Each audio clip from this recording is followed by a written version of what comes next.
Good morning, Michael. How are you doing today? I am awesome, Martin. How are you doing? Doing great as well. Thank you very much. We have a great show today. I'm super excited. I am always excited about doing this show with you. Let's welcome everybody to AGTP Insights number 133.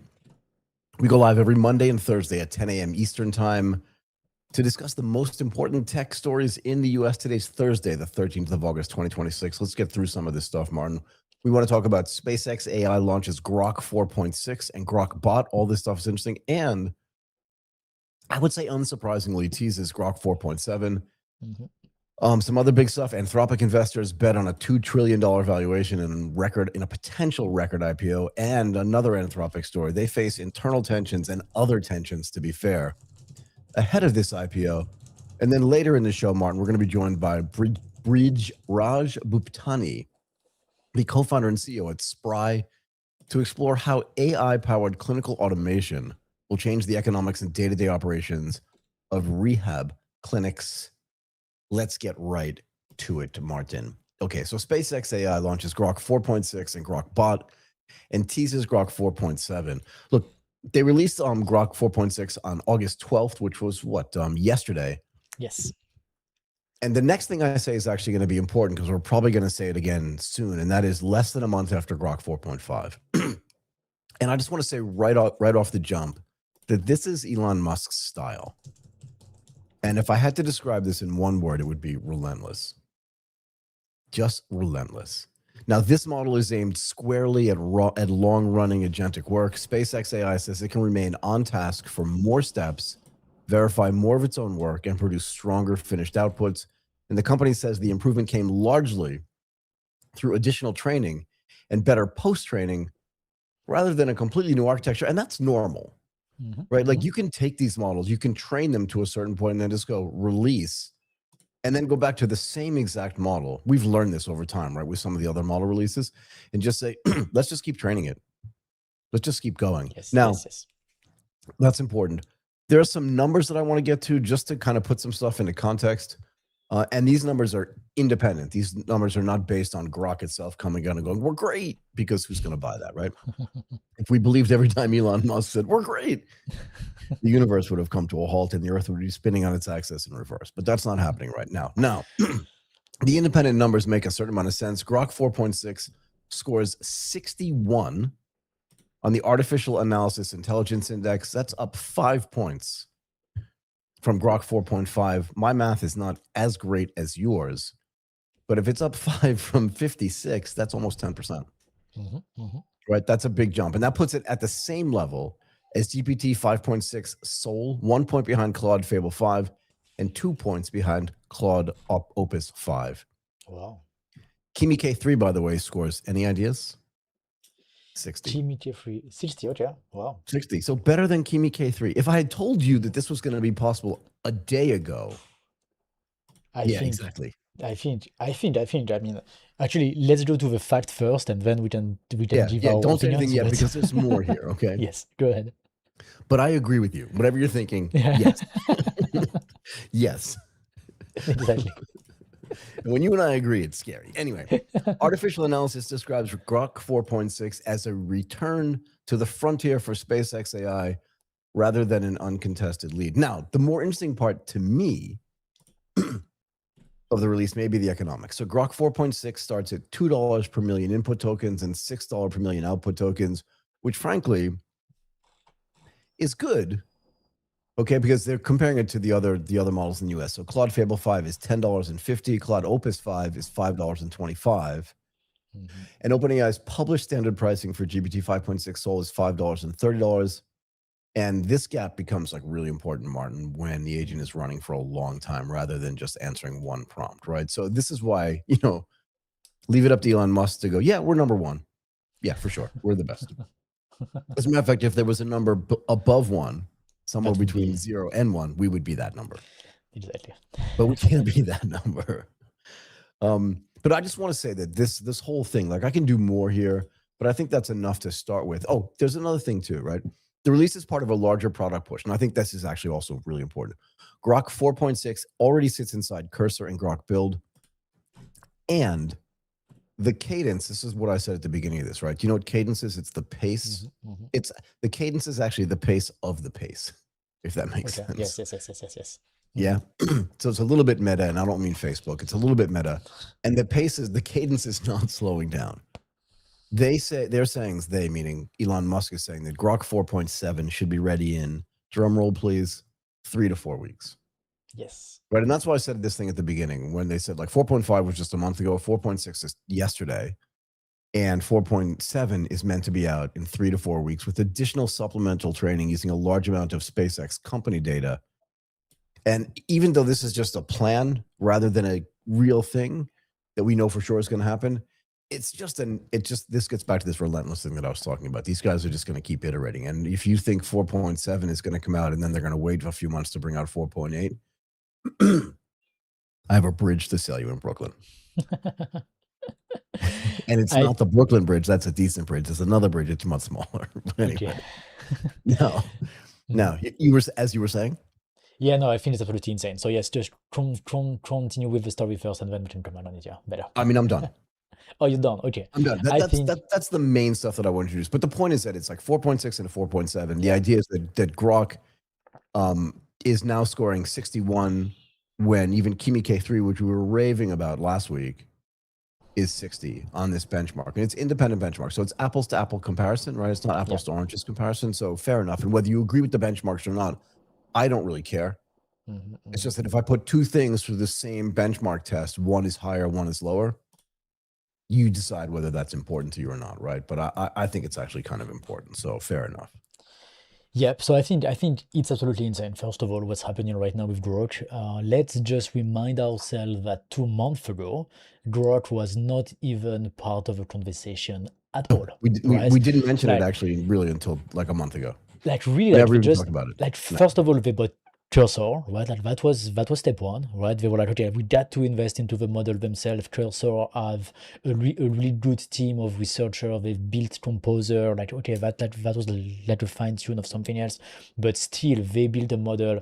And then they go out and they say, okay, now we got Grok 4.5, that was already cheap and good, and now 4.6, and then Musk says that actually, wait guys, in 3 to 4 weeks, you're gonna get 4.7, and Musk himself, he says, this will be something special. So sure, he always says something like this, but first of all, coming from, we don't even talk about you, we don't even consider you in the conversation, to actually, we may be trying it tomorrow. I think it's a massive improvement. Like, first of all, I'm so impressed by how they were so behind, and now they are not leading, but they are part of the frontier model, like starting from so behind. I think it's really impressive. And then the second thing is, like, there is some similarities with what DeepSeek has done.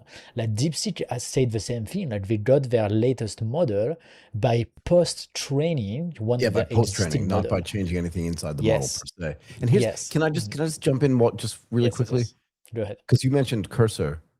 Just tell everybody, remind everybody what Cursor was actually based on or trained on.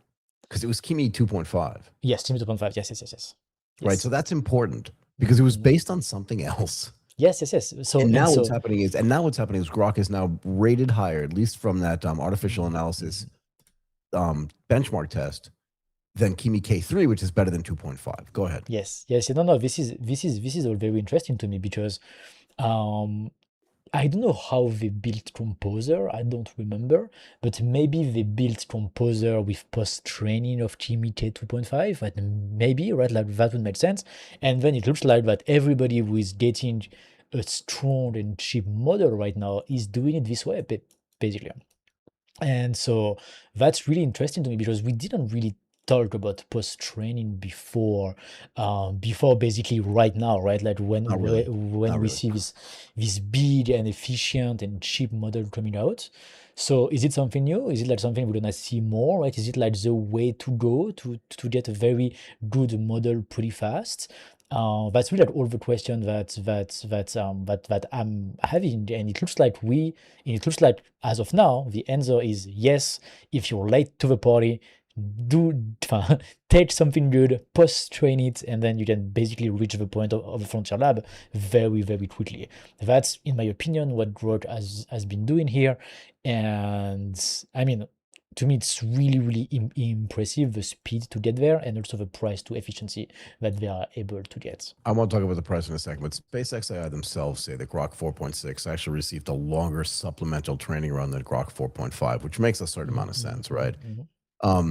And interestingly enough, Grok 4.5 was used to generate new supervised fine-tuning trajectories for Grok 4.6. So they used that model to do some of the supplementary and supervised fine-tuning for 4.6, which again just tells you like how powerful 4.5 was to begin with. Yeah. Right. And then they moved into 4.6. And then all that stuff was filtered using model-based checks before becoming part of the training process. So they're like iterating and looping around to get to this, which is super, super important. And the reinforcement learning became more focused, according to what I've read, on sustained agent behavior. This is the thing I think that they're trying to accomplish that maybe others are not trying to accomplish as much or haven't been able to. And that's this idea that like your agent should be able to work for a longer period of time. Do you know what I mean? And do more stuff that's more complicated. And the training environments were designed around completing actual work, this is nuanced but different, rather than simply generating better isolated answers. Do you know what I mean? So just think about this in the context of like being at a job. Yep. Your boss comes over and goes, how about X, Y, and Z compared to A, B, and C? And you like give a great answer. That's useful at some level. But if you implement that thing and actually accomplish that thing and come back and go, not only do I know the difference in which one is better, but I've actually implemented the better choice here. And here's the output. Like it's real. Something's changed. Something got done, as opposed to just like do A, B, C.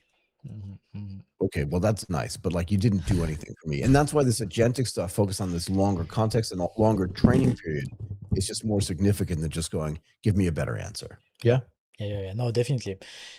So also, like, it looks like they are all really like going the route of agentic coding, right? Like we don't really talk about writing, we don't really talk about research, we don't really talk about anything else besides, okay, you are going to use your agent for doing stuff for you, and code and the main audience here are more like developers, people doing agentic coding and all of this.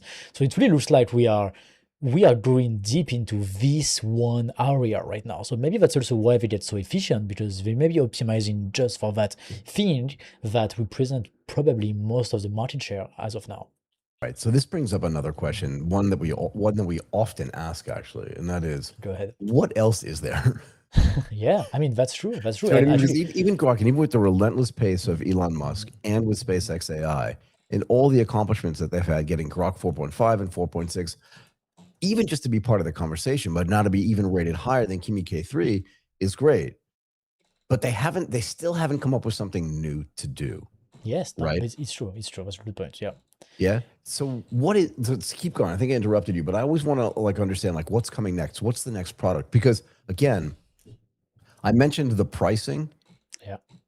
I don't have the pricing for Kimi K3 in front of me, but $5. Let me just go back to this because I want to get these numbers right for Grok. Where is it?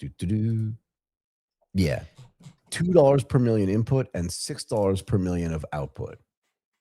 That's sweet. Do you have the Kimi K3 stuff? I mean, I can look it up pretty quickly.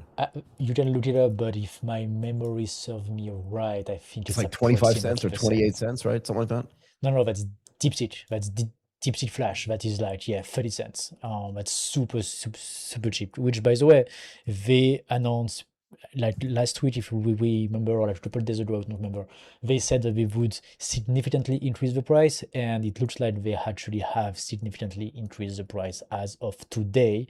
They introduced the peak hours, which is twice the price roughly from the initial pricing, but still much lower than that. But still much lower. Okay, so here's what's in Moonshot AI's Kimi K3 API costs $3 per million. Yeah. For input.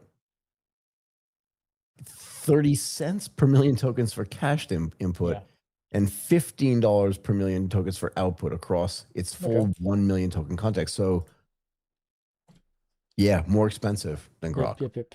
much more expensive, much more expensive. Well, definitely more expensive on the output and more Yeah. expensive on the input as well, Yes, which yes, is yes, yes, interesting, yes. right? Yes, very interesting. Now, I think here, I think like if we look at the vibe, right, like the overall sentiment, I think of people towards all It's of hard to these. say vibe because then people think about vibe coding. Yeah, but go ahead. No, no, no, like I more know like what you mean. more like because right now we are in a crazy phase right now. Like there are so many models that are being launched. There are so many models that getting released. Like there is so There's so much many that we. guys quitting their jobs and going like at some of these companies and going, I just raised, Yes. $800 million at a $6 billion valuation. And you're like, what are they building again? Exactly. No, that's we are in a phase right now where it's absolutely insane. Like also we don't even we don't even have time to talk about all the model releases, Yeah, impossible. but we're gonna have Gemini 3.7 Flash as well, launch Are really we? really soon. Are we? DeepSeek V4 Flash Pro, so like the Pro version. No, sorry, the DeepSeek V4 Pro.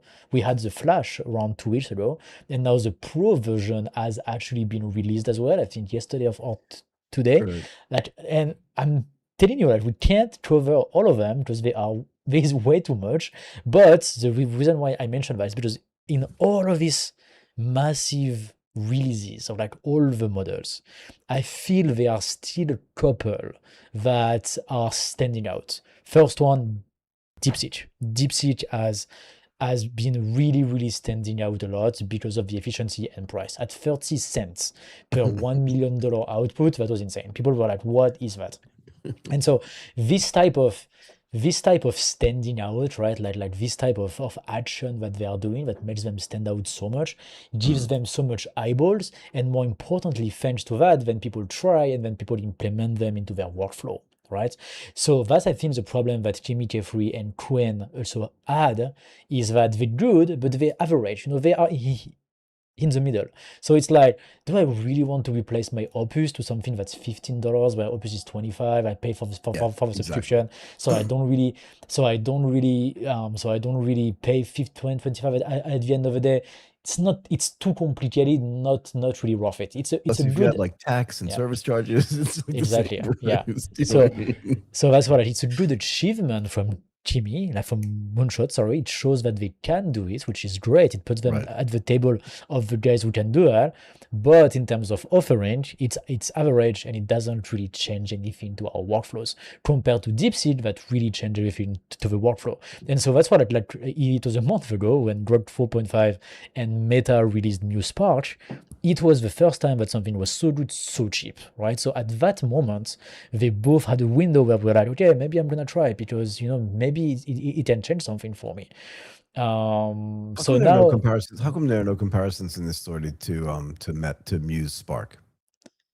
yeah, I think actually like you can say that they compare themselves to 5.6 and to Fable, GPT 5.6 Sol Max, so like the best of the best, and to Fable.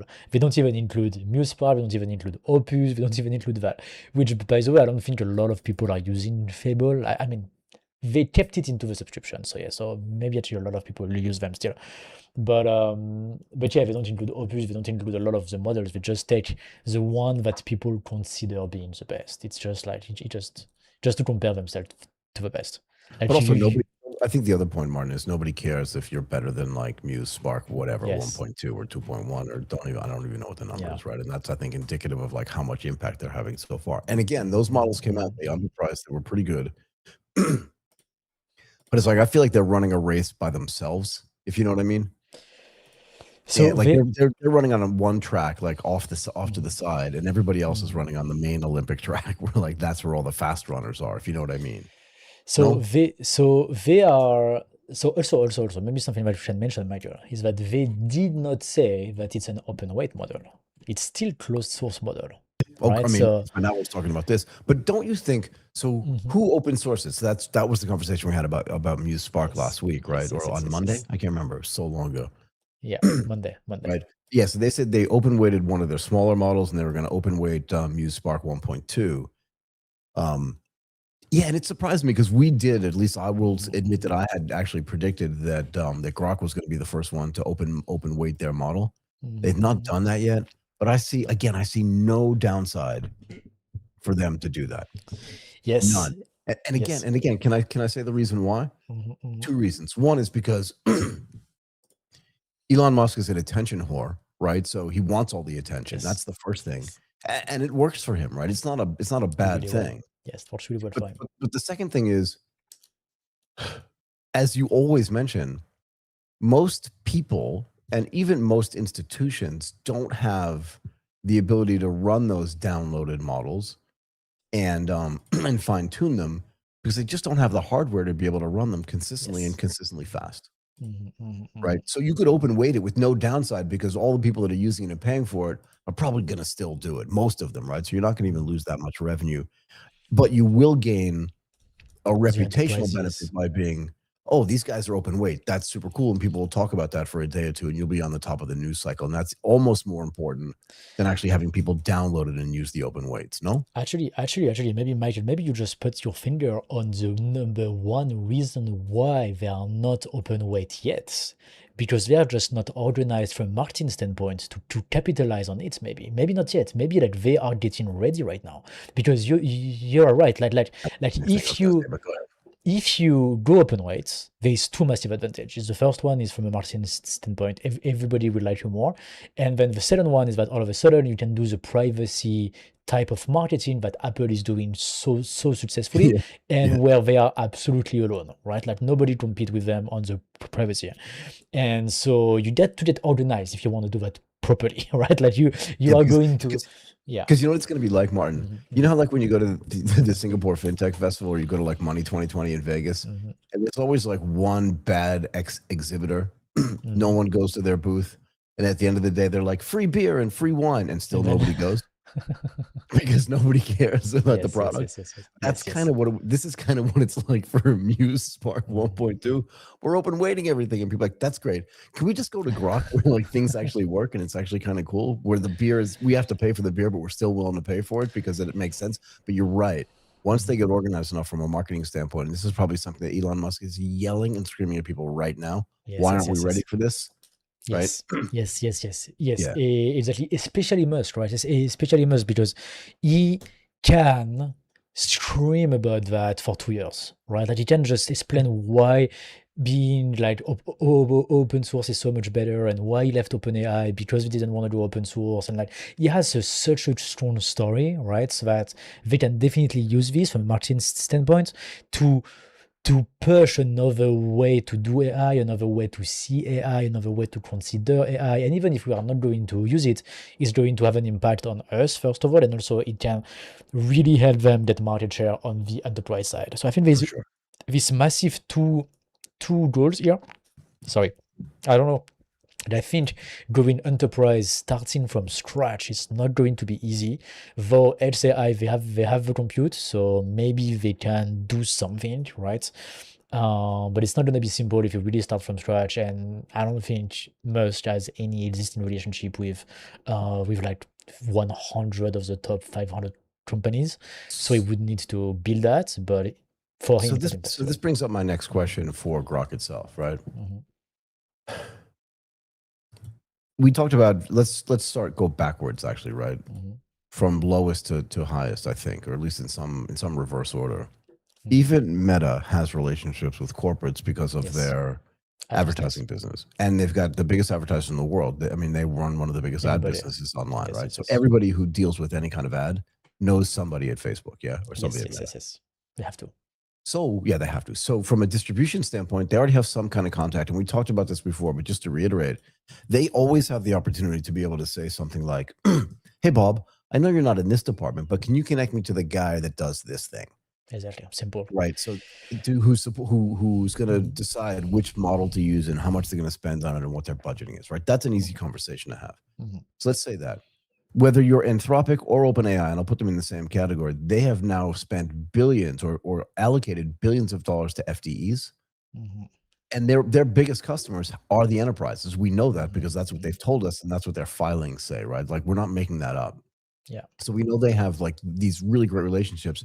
And I do think it's going to be hard because SpaceX, which is sort of the parent company to all of these companies that sit inside sort of the SpaceX and SpaceX AI conglomerate, they don't have relationships with no, I wouldn't say with anybody, but not with the same people that Meta has, that Anthropic has, and that OpenAI has, because they've never had to, right? And they're going to have to build out that entire sales force, I believe. Although, Musk has always figured out how to do stuff on a really much leaner staff. I mean, look what he did at Twitter. He was like, he walked in one day and he's like, okay, everybody that sits in the orange chairs is fired. No, you too. I saw you switch from the orange chair to the green. You're still fired, dude.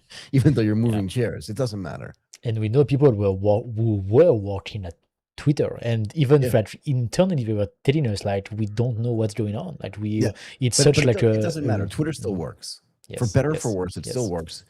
It maybe it's a little bit more of a cesspool, but like it still works. And to be fair, Martin, the communities inside of Twitter are still vibrant. Yes, meaning the good really communities. Strong. You want to go there and you want to talk about artificial intelligence, you can have the most lucid and incredible and intelligent conversations about artificial intelligence. You can do the same thing about American football. You can do the same thing about global football. All these things, they still work and they're still amazing. And that's where like real stuff really happens. So if there's a little bit of noise and third off to the left, it is what it is, but that's kind of what the real world is like too, no? Yep, no, but they don't have relationships with big corps. And it's not, and plus, like I don't think their ad business really attracts a lot of big advertisers. I've never seen any ads for BMW, for LVMH, like any of their brands, or all of these guys. I've never seen anything like that on X. So I don't think that their ad business really attracts them. So I don't know if they really have like an enterprise mindset, right? Because when you sell to enterprise, that everything is very different from a consumer standpoint. And so you need to have like, proper team and proper organization versus a mindset to be able to go there. Also, like the enterprise, they are really much more like paying much more attention to who are their vendors and who they came from and like how can we really work with those guys and all of that. There's also like all of the PR part of it, right? Like an insurance company, if they want to work with you, they're like, okay, who are you first of all? What have you done in the past? Can I really associate my name with you, right? And so Musk being so involved into so many crazy things, that's maybe a massive problem to work with enterprises. Some of them, and plus when it's tried to do politics, in a way, thanks for him, it didn't continue, because that would have just put him into a category, whether you agree or not. But when you are into a category like this, it gets so much harder, I think, to work with enterprises, because now all of a sudden you are into this box and you are associated with this way of thinking, and then that's over. Basically, like a lot of people will not want to associate themselves to you. So I think for an enterprise standpoint, it's good that he stopped doing that. But still, I don't see them becoming really strong tomorrow in enterprises. So I'm going to push back a little bit on this. Okay, go ahead. Which should surprise you. Okay, go ahead. I don't think the politics in this case matters. Okay. I really don't. And I'll tell you why. If he had not done any political, because he's dipping in and out, like maybe you haven't seen this, but he's dipping in and out of politics. He's created a much larger political action committee right now, which is called a PAC, but I just wanted to let everybody know like what this means and for you as well. And he's involving himself in some local races in the United States, and he's doing it just more quietly. He's not standing on stage, jumping up and down with a chainsaw in his hand, which is what he did 2 years ago, which was insane. But he's still doing crazy stuff. He's just doing it more quietly.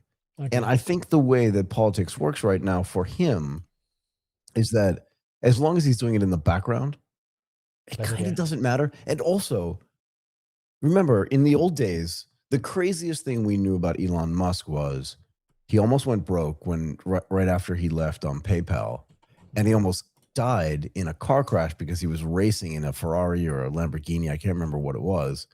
When he was almost broke and almost killed him. Not he didn't try to commit suicide, but he was just driving. So and people were like, "Whoa, that dude's crazy," but not that dude's like really great. You know what I mean? But now he's established himself as a little bit of a nut job. And what else can he do that can change his personal brand to make it worse? I don't know what that is. I can't imagine. Yeah. He's fathered children from 11 different people. He's disowned one of his kids because they did some surgery, which we don't need to, like all this kind of stuff. It's already out there.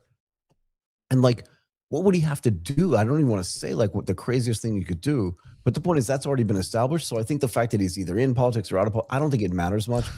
I think what really needs to, no, because again, real companies going to try to put real satellites up in his real rockets, even though some of them crash because there aren't any other choices. Yes, yes, yes, And yes. in this case, there are choices, but if it's the cheapest, if it's the fastest, and if it's scoring in benchmarks higher than everybody else, I think this whole market is in flux right now. I don't think anybody's won. I don't think we can pick a real winner yet. And I think his insanity, I mean, look, you could talk about Steve Jobs. He was a jerk. And everybody knew he was a jerk to work with and work for. And even the guys that loved him was just like, yeah, he's a little hard to get along with. But it didn't stop people from buying the iPhone kind of thing. Yep. Sorry. And again, I'm not trying to like be mean to you, but I'm just saying that like, I don't think it matters that much because he's already, if he just started establishing himself as a nuthead and then said, and here's Grok 4.6 and Grok 4.7 will come out in a month, people will be like, I'm not dealing with that guy. He's insane. But now they've already just established he's insane. And now it's just white noise in the background, as far as I can tell. And maybe I'm just talking my own position, but like I ignore all the little stuff he does because I think the other things that he do, think about the word that I said at the beginning, relentless. He's relentless. Yeah. Okay. And the other thing that I want to mention is because we spent a lot of time over the past month talking about this and we were right until we were wrong, but SpaceX is trading at 142 now, not 108. Okay. Big increase. But you understand the point. So the point I'm trying to make is that even shareholders, even potential shareholders or share buyers were like, yeah, that dude's insane. But they're going to build more capacity than just Colossus 1 and 2. Okay. Oh, wait. They're going to build their own mobile phone company. You could probably do that. They're going to put 1 million satellites up in the air. So that sounds possible now. Do you know what I mean? Because everything he does is crazy. So the stuff that he says he's going to do from a business perspective may not happen on the timeline that he says. But unfortunately, it does happen. Yeah, no, it's true. I agree. I completely agree on that. And plus, once again, as we said on Monday, that they are involved into so many business lines, and all of them are so huge. But it doesn't need all of them to work. You just need one or two winners, and then boom, space is gonna be absolutely huge. And the space bet doesn't need to work neither. Like it Doesn't need can to work at all. But also think about this. Think about this. Let's say he wakes up tomorrow and he's like, oh, you know what? SpaceX AI doesn't have enough capacity, right? You know, I'm going to go for a prop. You know, I love doing this, right? Hello, Dario? Yeah, you know that contract we signed where you get to use like 40% of Colossus 2 it was, right? Yeah, sorry, you're not going to use it anymore because we need it. Hello?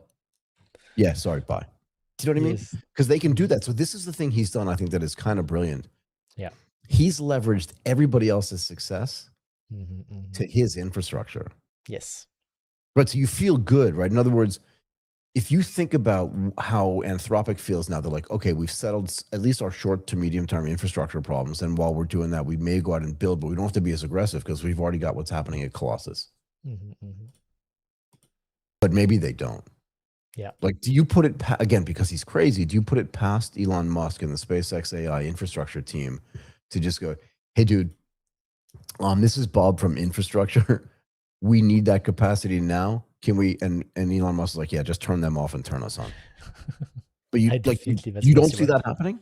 Yeah, definitely see what's possible. Right. So that's why I really like what SpaceX is doing. I mean, what Elon Musk has been doing, frankly, in the last 10 years is that it looks like they have plan A, plan B, plan C, plan D, plan E. It looks like whatever happens, they are going to be involved somehow because they are everywhere, right? I don't know how he managed to get all the money to be so much everywhere in the model, in data center, in space, in cars, in Starlink.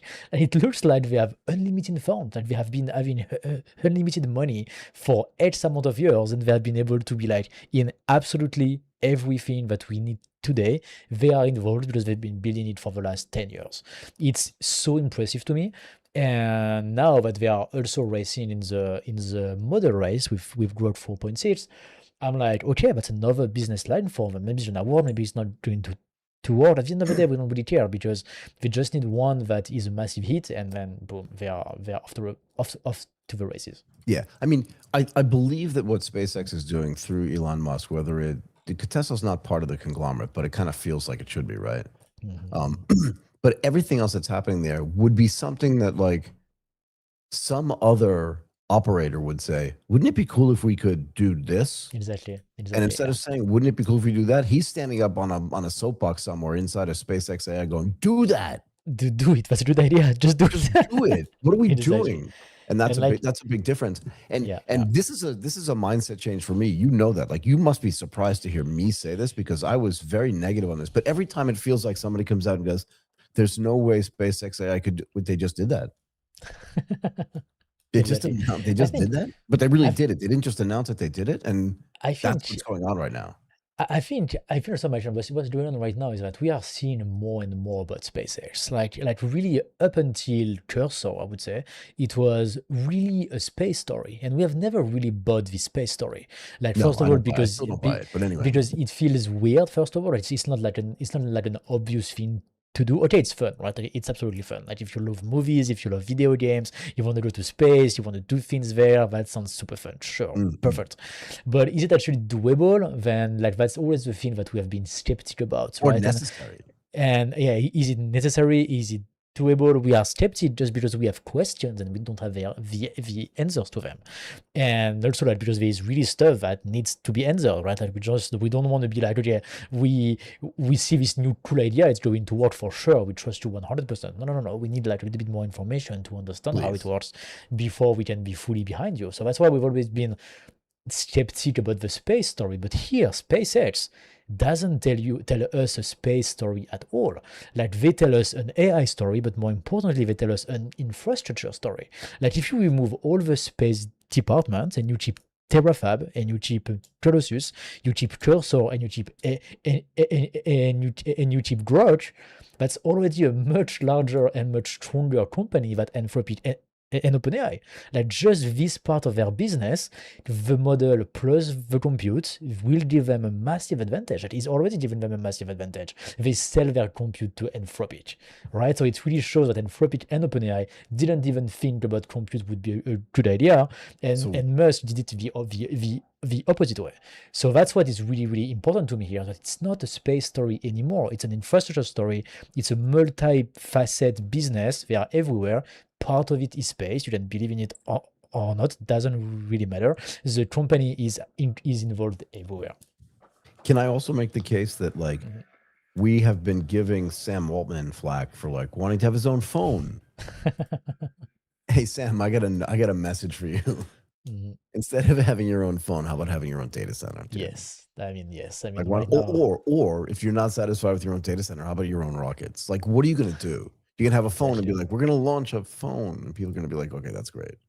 Yeah, exactly. I mean, that's the bet that Musk has been doing, like doing infrastructure first, so data centers, rockets, satellites, and then now he's using his infrastructure to do other stuff. And that's cool because like he can do so many things right now, right? Like he's just like bypassing every other way that we have been doing phone, internet so far. He's just say, hey, now I can do that as well. Yeah, cool.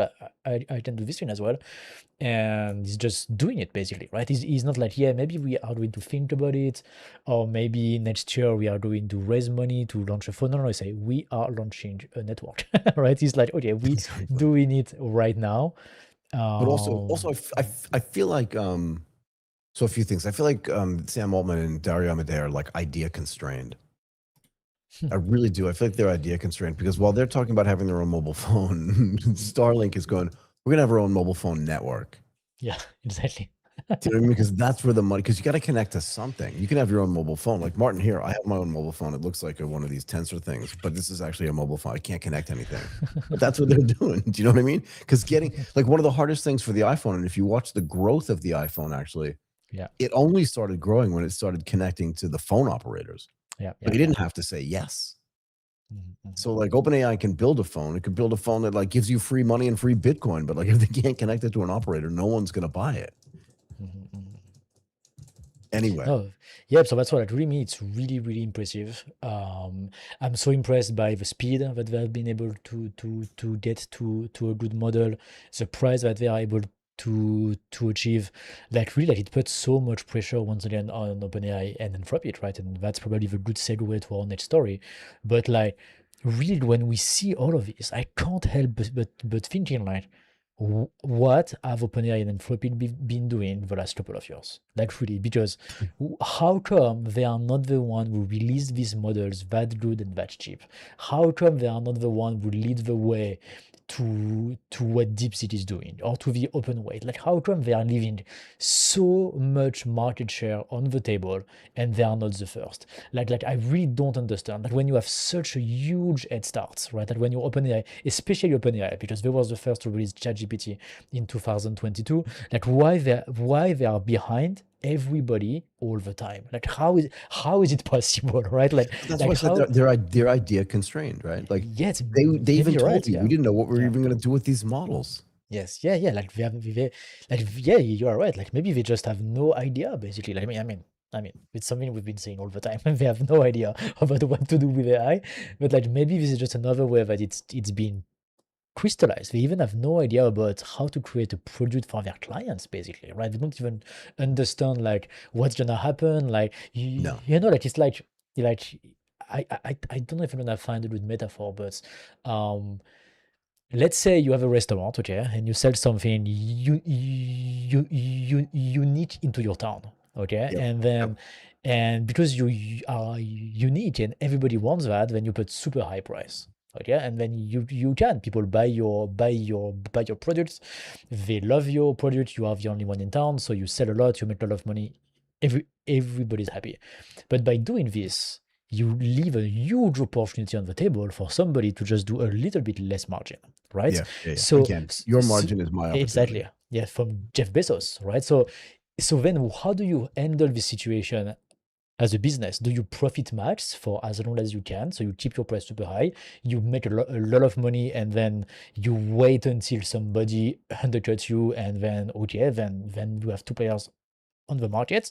That's option one. Or option two is you say, okay, maybe I'm a little bit too greedy. Someone is going to come and be cheaper than me. So before that happens, I am going to put my price right. I'm going to reduce my price. So then I don't leave anybody the room to actually build something and compete with me. In other words, I don't think with a 6 months time window. I think with a 5 year time window, and I don't leave any room for any competition to be able to come. And I feel like we're in the same type of thing. Like here, OpenAI and Anthropic feels to me like they were so up high, and they're like, yeah, everything's fine, and they left so much room everywhere for other people to compete with them because they didn't think about anything, they didn't anticipate anything, they are not first on anything, and so yeah, like everybody is just basically taking the room that they left, and I think this is crazy. So, do you know what Machiavellian means? I think you should define it. So, named after Niccolo Machiavelli, Yeah. he's an Italian writer from the 1500s. He wrote a famous book called The Prince, and he advised Okay. leaders that keeping power is more important than being morally good. Okay. Okay. And he taught in this book that the ends justify the means. In other words, doing bad things is okay if the final result is success. Now, do you think that Elon Musk is acting in a Machiavellian way? In other words, acting that like uses clever tricks, his lies, is a little bit cunning just to gain power and control. Would that like definition be okay with you?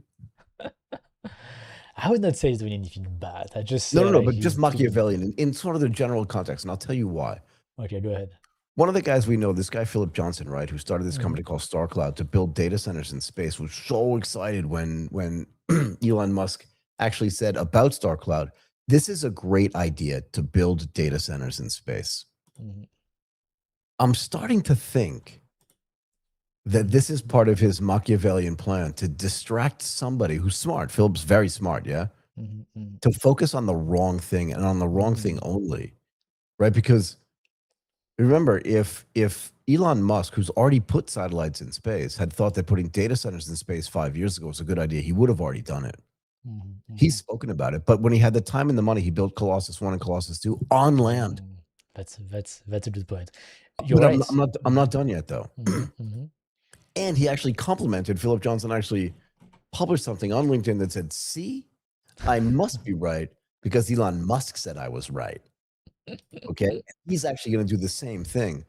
But again, I would say to those guys, like, while you were doing that and taking these compliments, he was improving his rockets. He was Mhm. building Terafab. He was building bigger data centers on Earth.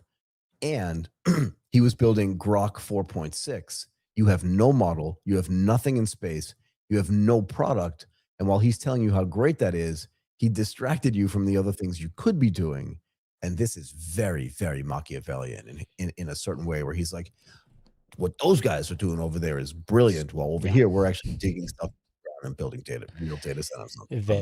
Then in this, I love that. I absolutely love that, and I think Colossus is the exact example of that. Like it's the best example. Like when he has been saying to everybody, "We're gonna do space, we're gonna be amazing," blah blah blah. He still built data centers on Earth, right? Like so there's really like this story, the space story, that is great. You know, like if you want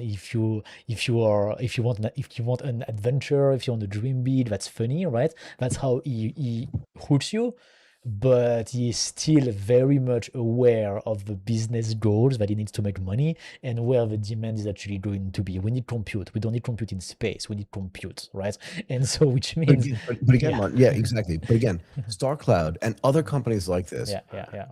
In the time between they've announced the fact that they're going to put a test satellite into space and today, okay, not OpenAI, excuse me, SpaceX has bought Cursor, increased the value of Grok and its capabilities exponentially, and nothing's changed at StarCloud. And nothing changed so much as changed on the space side of SpaceX. Exactly. Okay.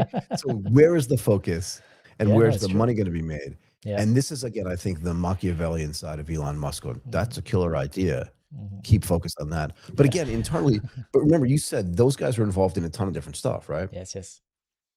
But a company that just does one thing or plans to do one thing and doesn't have any other plan to do it, like how come they didn't build a model? Everybody else is doing it. It can't be that hard. Technically, it can't be that hard because everybody and their brother wants to do it. So you understand the point, right? I'm not saying there's anything wrong with data centers in space per se, although I don't think they're ever going to come to fruition because I don't think they're necessary. But the fact that Elon Musk says it's great doesn't necessarily mean it's the right thing to do. And I think it's a head fake from him, and a brilliant one at that. Absolutely brilliant. I agree. And I think that when we really look at what he does, it's I think a perfect analysis on that.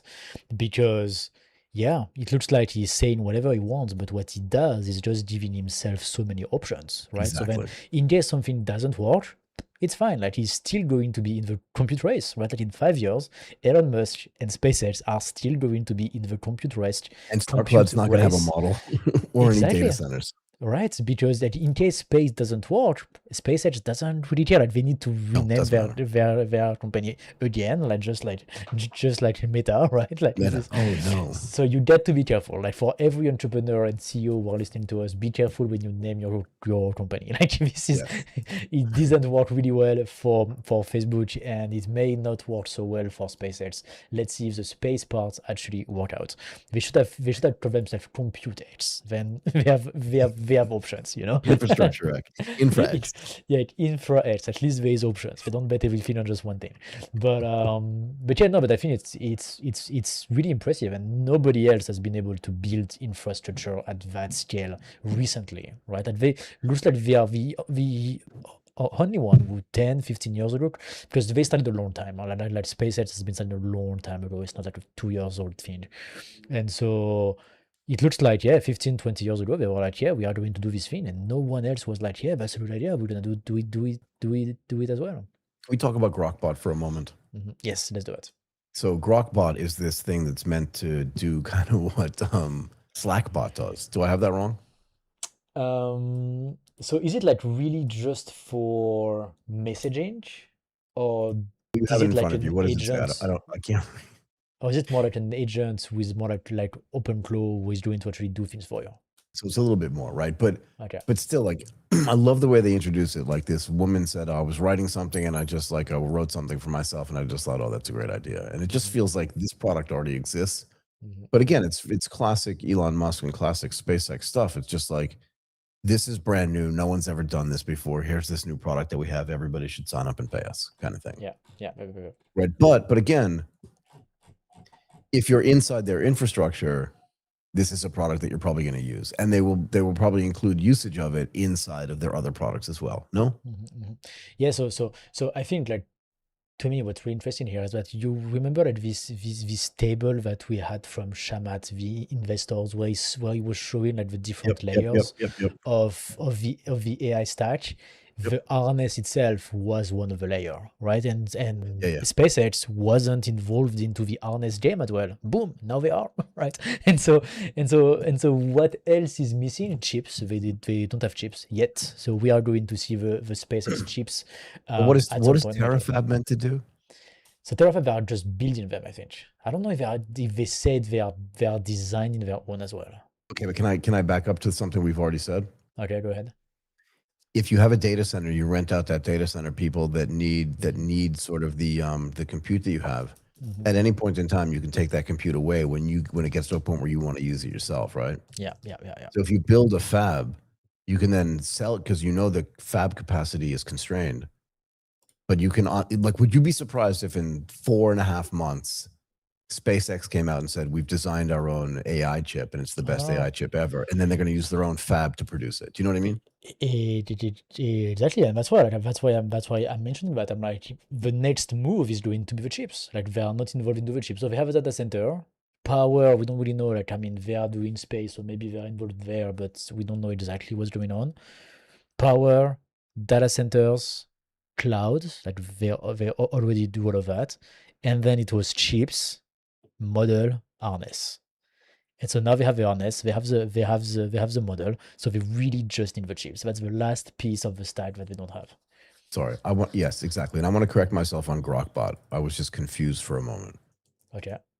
because we did a segment on this actually a couple of days ago. Grokbot is not like Slackbot. Yeah. My mistake. But Grokbot is just like similar, where every agent runs on its own computer. They have their own sort of computer in the cloud, and it's like this always on AI agent that runs for you.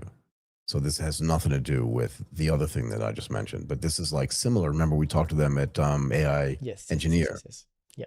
And they were running. I think I mentioned this actually. They actually talked about, like, you just set up your computer. You're allowed to use your computer. It uses your mouse. It uses your keyboard. It does everything on a computer that you rent from us. Yep. And that's what Grokbot is. So it's an always-on agent. So which means it's an open claw in the cloud. Like, they do both. Like, No. It's more than that, because it has access, because OpenClaw, right, is the harness that just runs your AI. Okay, maybe it's the same thing, right? But they're giving you just a dedicated computer to run all of your stuff. And Grokbot has access to all of your computer if you give it access to it, and it can work for you while you're like at the gym. It can do all this stuff if you give it the right prompt. Yeah, but so that's the same thing as like OpenClaw, for example, or the way that we use AI ourselves. We built our own harness to whom we gave my Mac Mini, and then my Mac Mini just doing plenty of stuff while we are right now doing live streaming, just that stuff, right? Right, so we would name that Ronbot. Ronbot, exactly. Because why say the whole name? Ronbot. That's what we're going to call that from now on. Martinbot is going to Or be Martbot. It doesn't sound as good. Ronbot sounds better. Martin, too long. So that's all right. Now they are involved into the harness game. Next step is going to be the chip. So let's see when they announced the the SpaceX chips is going to be interesting. But yeah, once again, they are involved into every part of the stack. Super interesting. Yeah, and there's no reason why they won't get involved in every piece of this, I think. What do you think? So no, I mean that's the SpaceX strategy, right? Just do everything and see what sticks, basically. Also, they may have like a massive advantage, because if tomorrow you have the harness, the compute, the model, the chip, and you also have the data centers, I mean, they are going to be the only company who is involved into everything, like full stack, like really full stack. Like, nobody is able to offer that type of range. Like, you can tomorrow you can use Grok, get a token from Grok, from an entire stack of SpaceX products down to the chip. If they do that, right? Like, if they get into the chip, and nobody would be even close to being able to do that. And so that would be a huge achievement. Then is it going to translate into cheaper model, faster model, because more efficient, because they can just like control the entire thing? Maybe because they are going to be able to make money at every level of the stack. At the end of the day, their end product may be cheaper as well. So let's see how it goes. We are still maybe like a couple of years like away from like a completely fully integrated AI on a 100% SpaceX infrastructure, right? Like I think we are not there yet, but it's pretty clear to me that is what they are building here. Yeah. Can I ask you this though? Why do you think that Microsoft did not build something like similar or Grokbot, Mhm, considering mhm, that they have the tools, meaning mhm. They have a distribution as well. yeah, well, they have the distribution, but they also have the tools, meaning the dev tools. They have GitHub, Mhm, mhm. and they have the Microsoft Office that everybody. They've got a suite of tools and apps that Yeah, everybody uses yeah. every single day, Mhm, and they have their own data centers, and they have Azure and cloud, yeah. and they're probably developing their own chips. Why wouldn't Microsoft develop something like Rockbot that gives you access to all that stuff on a dedicated machine that you don't have to buy for yourself, but that you rent from Microsoft because they also make their own machines, right? Yes, yes. Which SpaceX does not do yet, Yeah. but could do, right? Yep, yep, yep, yep. And then give you access to all of your technology to be able to run it in the cloud while you're running some other stuff on another computer that you own yourself. Like, I'm Mhm, just mhm. shocked that they haven't done this already as well.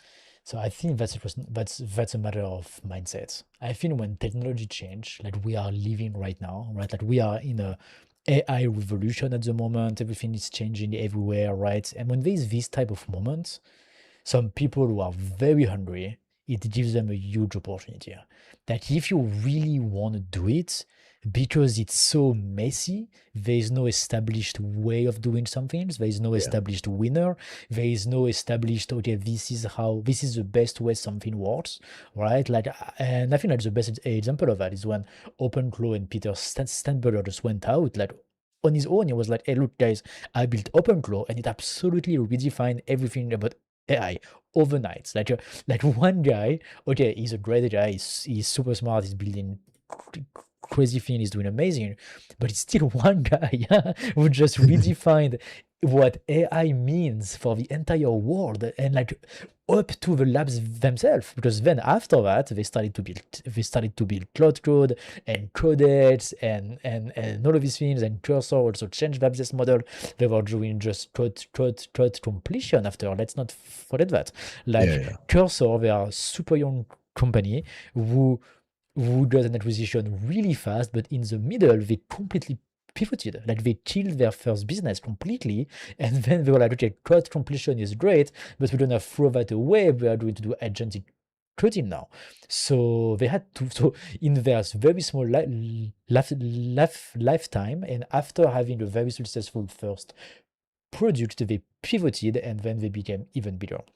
So that's why, like, when you see all of these things happening, that it just creates so much opportunities. Like when one guy, Peter Sternberger, can just redefine everything for everybody, it's like, yeah, like what's next? Basically, nobody knows, right? It's such a green field that when you are able to build and you're hungry and you are just able to like, let's just put a lot of money into trying a lot of things, you catch opportunities. I think this is the moment that we are living in right now.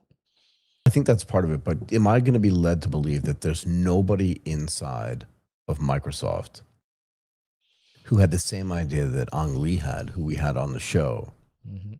from Similar, and one of his tech guys, who never said like, "Hey man, we have all this stuff going on, and there's agentic AI happening. Well, I bet we could actually build a system, blah blah blah, that does this thing, that thing." Like there was nobody inside Microsoft that does that. It's so. Do you know what I mean?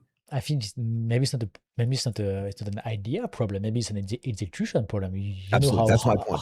how hard it is to launch something new into a big company, right? That's my point. That was the point I wanted So you to make, right? yeah, Because yeah, that I believe is 100% true. That yeah, launching yeah. something new and different inside of a big company, it's like, hey, look, dude, we want to have 2% more market share on on Microsoft Office. That's what I want you to focus on. Stop focusing on this thing of like this in the cloud. You get your own computer and it runs Mhm. everything like hands free. Like who cares about this, Exactly, exactly. right? So I don't disagree with you at all on that. So I think it's more like a process thing. It's more like a big company against moving fast type of thing. And now, because once again, it's so messy right now into AI, like we are in the world, like we are in a moment in time where messy and quick matters a lot, right? If you have an idea, just implement it, try, give up quickly if it doesn't work, and just keep going until something works, because we don't know what's gonna work. This is really the one thing to keep in mind. Like we have no idea what AI looks like in 5 years. Like we no idea, no clue No, at no all. idea. And I think this Mhm. I think this argues for this company similar as well to actually be successful because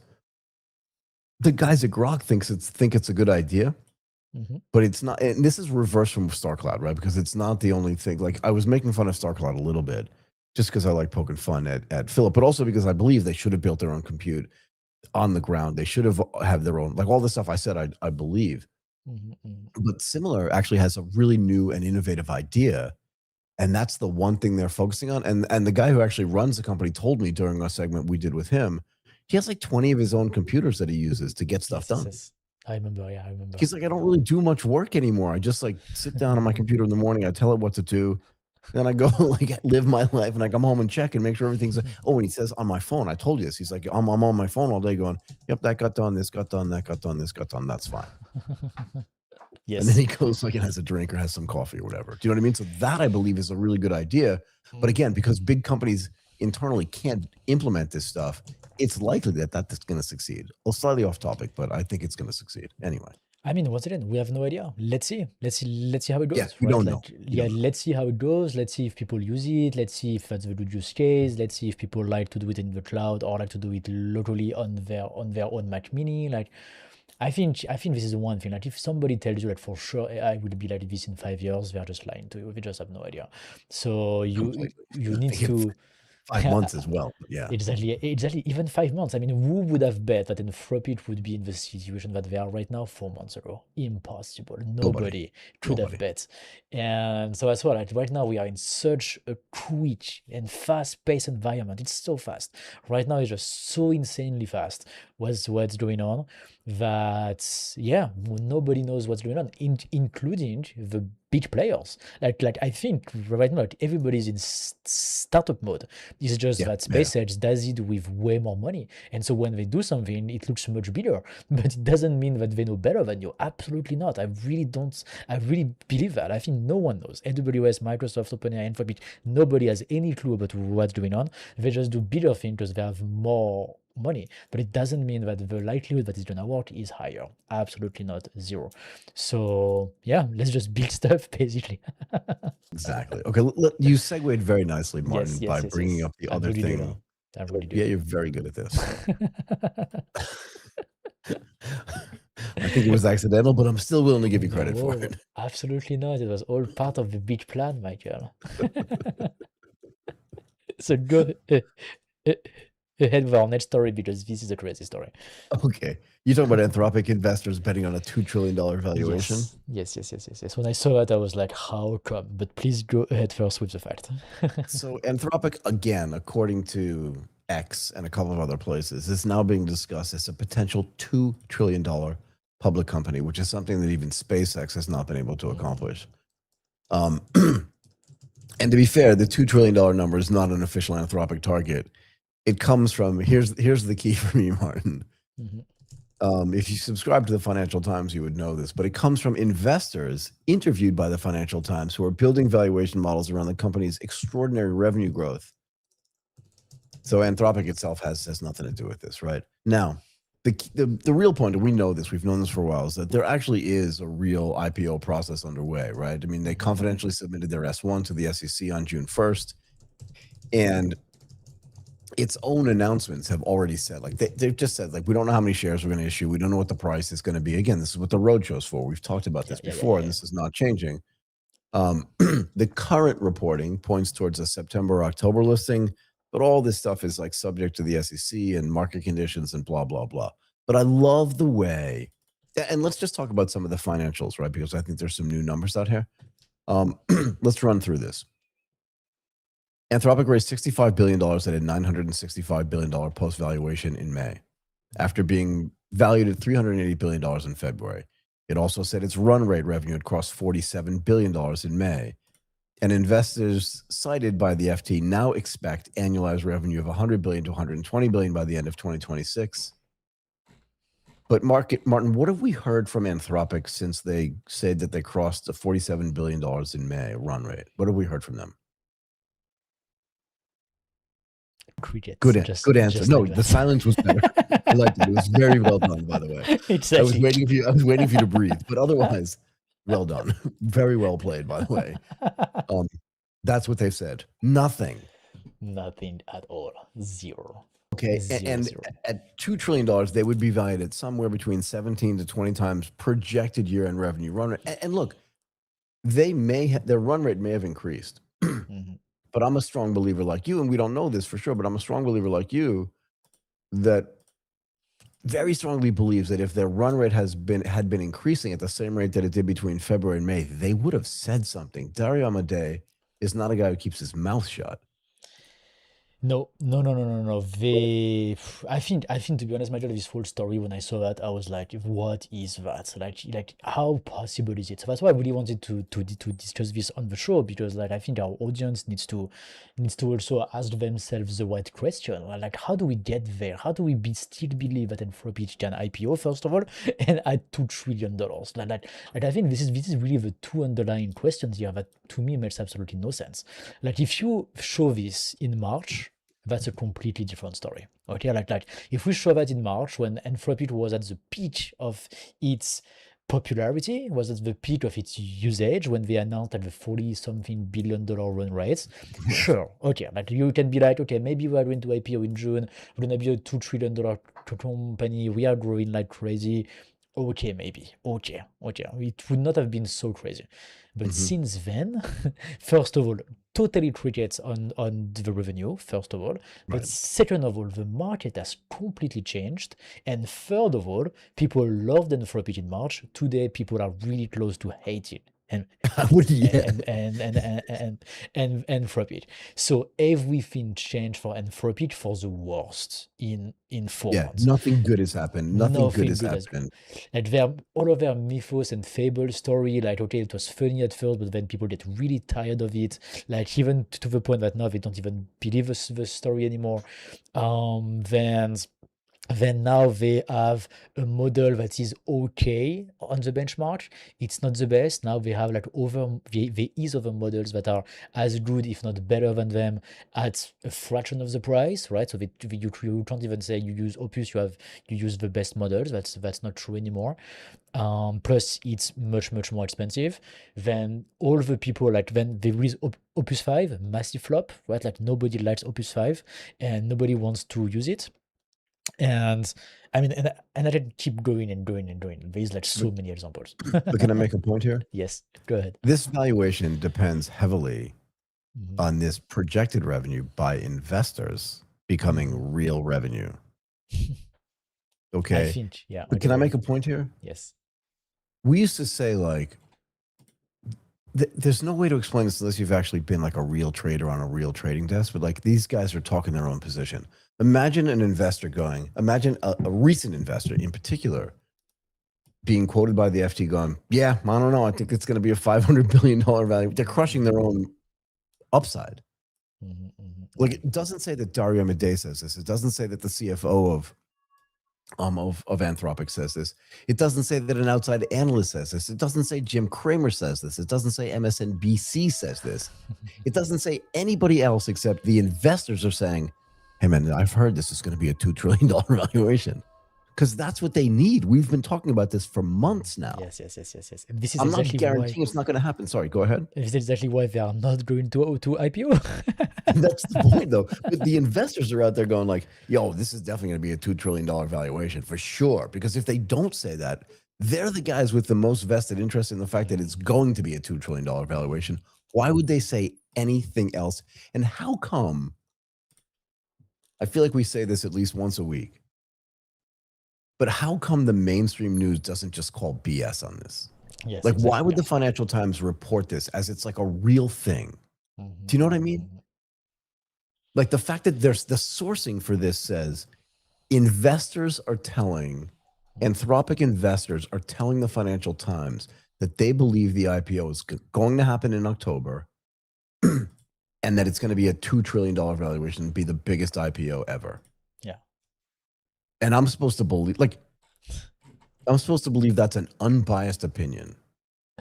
Yeah, no, for sure. I mean, yeah, you're right. Like this really raises again the question of like, how does it even make it a story like into the mainstream media? Like to me, this is the same level as Messi is going to score 20 goals in the next match. According to Like, his teammates, you know what I according mean? to his teammates, like According to his Messi coach. father. No, Messi's dad. Messi's dad. Yeah, We really believe in exactly.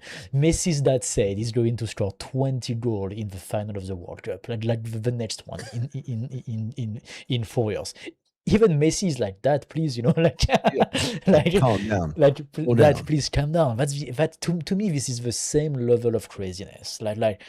But you're right. Like, they are the one who have the most interest. They are the one. Maybe we need also like to get back to a positive conversation around Anthropic, its valuation, and get back to some sort of momentum, because if because yeah, like they may see that. I mean, if you just like look at what's going on in the market, they must see that it's not going well at all, right?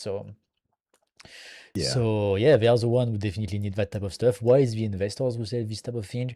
Like, did the investor get too much control in Anthropic as well? We remember that their last funding round was really weird, and maybe like was on the promise of a much bigger IPO really soon, which may not happen. So these investors may be like, yeah, now what do we do, right? So we do this type of stuff. Maybe there's something really weird happening in Anthropic on the financing side. Yeah, I mean, I think it's more than just on the financing side. We're going to run out of a little bit of time, so I want to talk about one more thing, if that's okay. Yes, go ahead.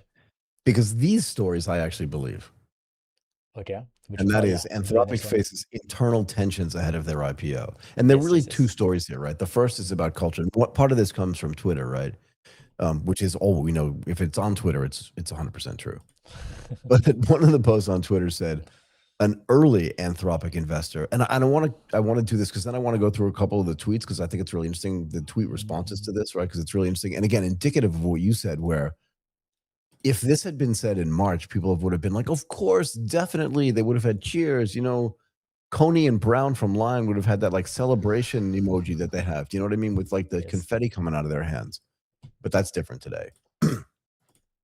Because this guy, Brian Rommel, says that an early Anthropic investor told him that employee and investor morale has deteriorated badly. Now, this I believe completely.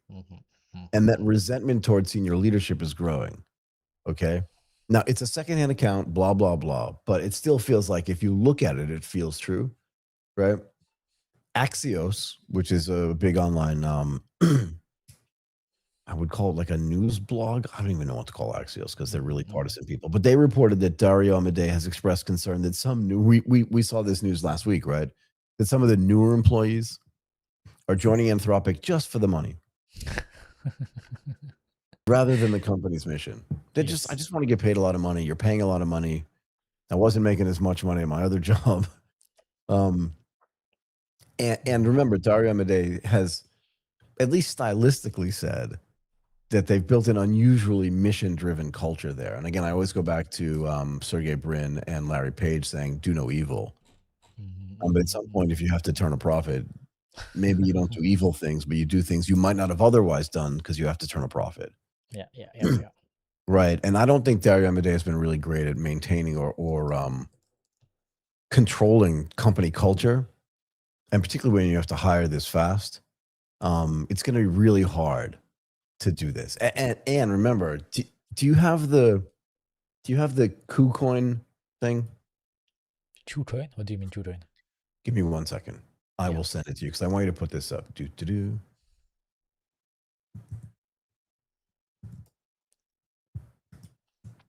you put that up? Yes, send it to me. There you go. Give me 1 sec. Okay, it's open now. Okay. So if you look at that, what does the headline there say? Anthropic faces internal cultural tension, valuation drops 14%. Yeah. That's 14%. Say again? So first of all, let's just define valuation because Anthropic is not a public company, so there's no way to actually measure that. This is on the private markets. This is these people who are doing this type of like I don't know children, so I don't know exactly what they are doing, but do you know exactly like what this 14% comes from, or do you want me just to give a couple of examples of what is possible? What do you mean? because there's two types of ways to invest. Like there is this prediction markets website who say, okay, the valuation is going to be above 800 billion, above Right. 900 You talking about billion, above Kalshi 1 or trillion. Yeah, Kalshi, Polymarket. probably And market. so sometimes they do this type of headlines where they say like, okay, like the valuation drops and all of that, but that's actually based on what is the valuation on the platform itself, based on the bet that people are making. So that's the one possibility. The other possibility is that people are trading the private shares that they have. There's a massive private market for employees, for investors to resell their shares before Right. it goes public. And there's some websites who actually specialized into making this transaction easier.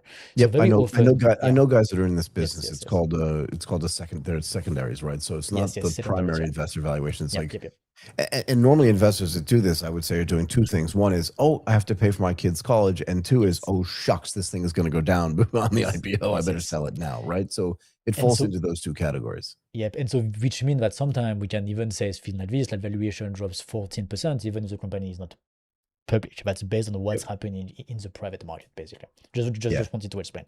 So it's clear. No, but so Yeah, you're right. Yeah, and yeah. the point of this is just that, and I want to go through some tweets. I think I've already sent those to you as well. Mhm. But the reason why I think people are talking about this is something, again, we've been saying a little bit by bit over time in the last like month and a half or 6 weeks, and that is that Anthropic seemed to be, again, back in March and April of this year, kind of like the poster child for like just a well organized, well managed, very kind of moderated company with like a good internal culture where everybody sort of was mission driven and they wanted to make sure that AI was good for humans. And remember when the US military asked them to do stuff They say no. for drones or stuff, they're like, we're Mhm. not going to do that because that's not part of our mission. We're not, like, all that kind of stuff. So it felt like a very good, you know what I mean, mission driven company. But it feels like after the SpaceX after the SpaceX IPO, and after the price drop, and after things started getting really tight, and people started getting really nervous, that whenever that happens, right, and your compensation is tied to, at some level, how much stock you own in a particular company that's supposed to go for an IPO, both from an investor standpoint, but also from an internal standpoint, I can imagine that internal management at Anthropic was getting really nervous, Mhm. and that nervousness was filtering down to the regular staff, and it probably put a lot of pressure on them to do more work and work harder and don't go home on the weekends and all this other stuff. It just crushes internal morale. Yes, yes. And I will add one thing to that, Michael. Do you remember? I think we mentioned that 3 weeks ago when there was this big discussion around open weight and closed source, and when there was like this letter signed by Yeah, everybody, yeah, yeah, yeah, yeah. OpenAI included, that basically say, "Hey, we love open source," just to try to go against banning the open weight models from China. Do you remember? Like Yep. when they were like 3 months ago, sorry, 1 month ago, 3 weeks ago, this big discussion and Nvidia, Microsoft, AWS, everybody signed this letter and said, yes, we support open weight, we like that. Except Anthropic. Yep. You remember? Yep. And then they said, hey, we don't actually are against open weight, but we believe into this thing different. And then they did their own letter. Then after that, trying to be the only guy on the side. And what we said about this was this is going to be really, really bad for the employee themselves because now we are talking about vision. We are talking about what the company stands for, why I am doing my work, right? Exactly. And so Why am I here? if you don't believe into where your company is doing, this is a really big problem, right? Like It's a huge problem. then like I think there's either two solutions. Like if you go to work every day, but you don't believe in your work, you don't believe you're doing something good for just something interesting, something good for society, but or even worse, your company say we believe in this thing, and you just don't agree with that, right? Like you say I trust in open weights, like I don't know why we make it so hard. Like I just want to do this, right? So then there's those two solutions. Solution number one, you just go to work for money, right? Like you just say, okay, fine, they pay me very well. I hate my job. I Right. hate the company, but I just go work for money. Or you get very, very sad, right? And you're like, I'm really sad. And the two can be together, right? You Yeah, can they're not mutually go, exclusive for sure. yes, they are not exclusive. And so what are we seeing right now? We say Dario says people go to work just for the money, and people are sad. That's exactly what we said 3 weeks ago, right? Like this is the consequence of a non-alignment with the mission that you said 3 weeks ago, right? Like it's to me, this like the 14% drop in the decline in the valuation. I don't care. Because again, you're right. Because you're right, and you said this at the beginning of this segment, and that is, there's no real way to know. Okay, you can go to Kalshi and you can go to Polymarket and say, do you believe it's above this number, below this number, whatever? And fair enough. But people are just making bets, and that's fine. But like, unless somebody gives them money at a specific valuation that gets announced, that's in a way, it doesn't even really matter where, because you'd have to have enough stock trade in the secondary market to have other investors come in and buy it at a lower price to actually have that matter. And that hasn't happened up until now. Yep. Right. So that's a problem. But what we can say for sure is that the chatter around Anthropic is not good. Nope. Not at all. Do you have those list of tweets? Maybe we can go over those in the last 10 minutes before we start welcoming our guests. Do you want to just put up some of those things as well? And we can talk about that too. Let's do that. Just before we go for yours, Michael, I will go for one of mine, because I feel like it's really encapsulate you have mine as well, yeah? Yes. I have the one that you sent me as well. Let's go through this one first, because this is a post that I saw from a guy called Arturo Villa, and I think really like it put perfect words on like everything that we've been saying so far, and so that's why I wanted to share it with you guys. And also, like, while we do that, we still have 10 minutes before our guests join. In the chat, feel free to let us know what you guys think. What is your feeling? Like, how do you feel about all of these, like Grok and Anthropic? We'd love also to have your opinions, and if you have any question, we would be happy to discuss them as well. Absolutely. But so what this guy is saying, Arturo, is saying, I just canceled my Claude Max subscription after many months of using it for almost everything, work, research, study, and so on. He says there are 5 reasons. First of all, the watermark. So we didn't talk about that on the show, but Anthropic and OpenAI as well, like just after both of them, they said that they are going to add watermark, invisible watermarks, in all the outputs that they are producing for you. So every time they write code, every time they write something, like there will be something invisible in the backgrounds that you can't see, that will help basically trace back to that was written by Claude, that was written by ChatGPT, and to me the end goal is that it's actually going to trace back to the individual that has actually asked the AI to do things, which is going to help to prevent cyber security. I don't see that as a problem myself, but I think this is the end goal here, to know actually what are people doing. And so for him, that's a big problem. He doesn't like this thing that they are adding the watermark. Why? Why is what that does it say? This reason alone would be enough for me to never use Claude again. No one in their right mind should allow themselves to be marked and flagged for using an essential tool nowadays that everyone uses. Anthropic has signed this thing from the EU, because they said like that's because the EU is forcing us to do this, all of that, but they don't deploy that only in the EU, they deploy that everywhere. So that's just an excuse to me. An additional demand from the EU government. Claude will now insert this invisible watermark starting in December for the OpenAI is going to do models. the same thing, yeah? So OpenAI said we're going to do the same thing just after, and Gemini is already doing it since 2 years. So it's not like it's absolutely new. Go ahead. And yeah, so that's the first thing that he says is not good. To me, I don't think this is a big problem, but whatever, that's the sentiment from their clients. What's his other reason? He had 4 other reasons though, right? Number 2, subscription blocking. He says that he can't use Claude anymore into his harness, either Hermes or OpenCode, only the API. So it's not something that we have seen that for us. It still works. We can still use the subscription into our harness. Yes, but apparently you can't do that anymore, which you can do with OpenAI, for example.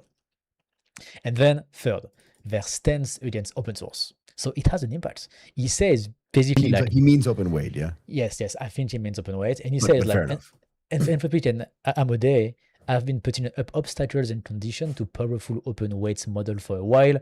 And basically I don't like that. Like I don't believe in it. I don't want to use their products. So it has a real impact. Then fourth, Claude has fallen behind. Grok 4.6 match or surpasses Opus 5 for a fraction of the price and 10 times faster. Reason number 5, zero transparency. I mean, do we even need to talk about that? No, Like, everything exactly. No, Anthropic says and does is just the contrary that is happening. So and I would think also when you say they're flip-flopping a lot. Like, you don't know what to expect from them. And again, people, institutions do not like unpredictability, right? They don't like not knowing what's coming. They want to know. If you tell me, like even DeepSeek said, we're going to raise our prices, and then they went out and raised their prices. They didn't back off. So, Anthropic has been going, we're going to do this, we're not going to do that. We're going to do this, we're not going to do that. We're going to do this, we're not going to. Like, they just keep going back and forth, and it's just like, okay, I don't like unpredictability. What are we doing? You know what? I can't deal with it. I'm going to deal with predictability. Maybe I go to DeepSeek, whatever it is, but I may go somewhere else. Yeah. And the thing is, there has been a lot of posts like this. Like, a lot of people have been doing the same thing, expressing, how angry they are at Anthropic. They loved Anthropic the last couple of months, and then everything changed, like, really badly in the last 2 months, I would say. So, yep. So that's why I think this is like a pretty good summary of all the reasons that are doing bad. Yeah, so it's a great negative indicator for at least the sentiment around what's happening at Anthropic. Did you run a sentiment analysis on this, by the way? From Anthropic itself, no. But I could do something. Yeah, we do that, and maybe let's make a note to ourselves and say, like, hey, we had this conversation on Thursday, and on Monday maybe we can say, like, hey, we ran a sentiment analysis after we had this conversation, and then that thing happened. Is that okay? Yep. So can we try to do that? Yes. Okay. Can you put up my first tweet from SPRY Gottlieb, because I think this is actually interesting too, but it just follows on to this sentiment thing that we're just talking about. Yes. Perfect. Let's do that. And I will need to go, Michael, to welcome our guests. Okay, so I'll do the first one, and then I'll just keep talking if I have. Let's do that. Yeah. Okay, but as soon as you get the guest in, just send him over. Yeah. Okay. Yep. So I will just stay here for this one tweet, and then I will let you do that. Yeah. Go ahead. That's okay. It's on the screen. So SPRY basically says, in response to this Brian Rommel guy, I want to get his name right. I want to be respectful to people's names because I think it's important. So Brian Rommel posts, I hate to see this, and I believe Dario means well in his own mind, but unfortunately has not thought out how the real world works.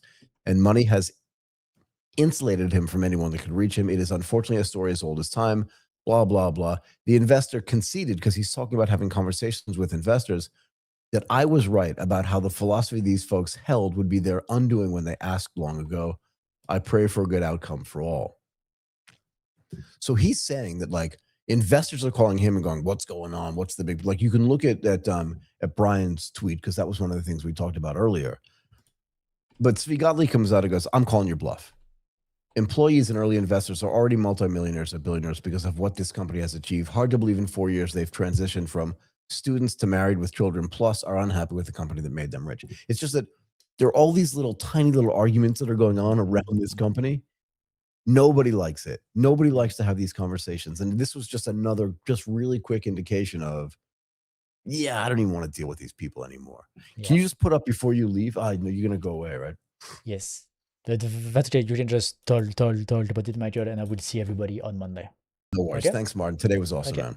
Thank you very much, everyone, for joining. You'll stay here. We're going to have our guests joining now, and I will come back Monday at 10 a.m. Eastern Time for the next biggest news in AI. Thank you, Martin. Everyone. Okay, just to follow on to that previous response tweet from SPRY Gottlieb, we had another guy respond to Brian Rommel's longer tweet, and he goes, "Yeah, this call never happened." He says, this guy, Rivercon RTK, says, I've spoken to a dozen Anthropic and OpenAI investors, and every single one of them is mega happy, and many already exited via secondaries. That's a big deal, right? You could have invested in each of their last rounds and still be up on your return. That is not 100% true, Mr. RTK, Mr. Rivercon, and I'll tell you why. Because if you invested in the last round, we don't know what the valuation is. Any round before that, right, that original, what was it, a $30 billion round at a $385 billion valuation, you've made money. Now, you have not made as much money as everybody else who invested much earlier in the investment cycle, but you've definitely made some money. But this is just another indication of just like people are arguing back and forth about what should this company be worth, what shouldn't be worth, right? And this is like, again, in response to Brian Rommel saying that an early Anthropic investor told him that employee and investor morale has deteriorated badly, and that resentment towards senior management is growing. This is one of the things that we mentioned at the beginning of this segment. So this is just another indication of a little bit of negativity. And I want to look at another tweet here as well. This is from Bielowski, who's at the ArcAge, ARCAGE, THEARCAGE. And this is another guy. So this is another guy, again, responding to Brian Rommel's post. And he's like, I don't know, I made the switch from OpenAI to Anthropic, with code, with Fable, and with Cowork. And Anthropic was smoking them then. Fable gets pulled, it gets nerfed, constant downgrades to Opus. Dario goes nanny gate. Fable use restricted, not restricted. I'm paraphrasing a little bit. And finally forced watermarking. The nature of the company has turned unkind, cruel, hostile, and selfish. And even Brian Mosley, another guy, I didn't put this tweet up, but Brian Mosley responded to him, I've really noticed this and I don't see it discussed enough. I think the Anthropic leader shouldn't have deserted their principles, even if it meant walking away. The company now seems rudderless. And actually, this is the point I think that Martin and I were trying to make. And that's the exact point that Brian Mosley is making there. And that is that back in the day, meaning back in March and April and stuff like that, if you had asked me which one of these companies feels rudderless, I would have said OpenAI. Because it just kind of felt like, first of all, it felt like Sam Altman was under fire. It really did. It felt like he was under fire and that people were piling on. And that was the term we used when we talked about this, that it really felt like he was deeply under fire, that everything he did was being overanalyzed and none of it seemed like it was working really well. And now, and back then we would have said Anthropic, again, seems like a very, very well-managed company. And yet now it feels like nobody likes what they're doing. And everybody feels like they are not in charge of their own destiny. And I think that puts the whole IPO into question, if that makes any sense. But that's what I really feel like. Okay, Martin, should we bring in Brijraj?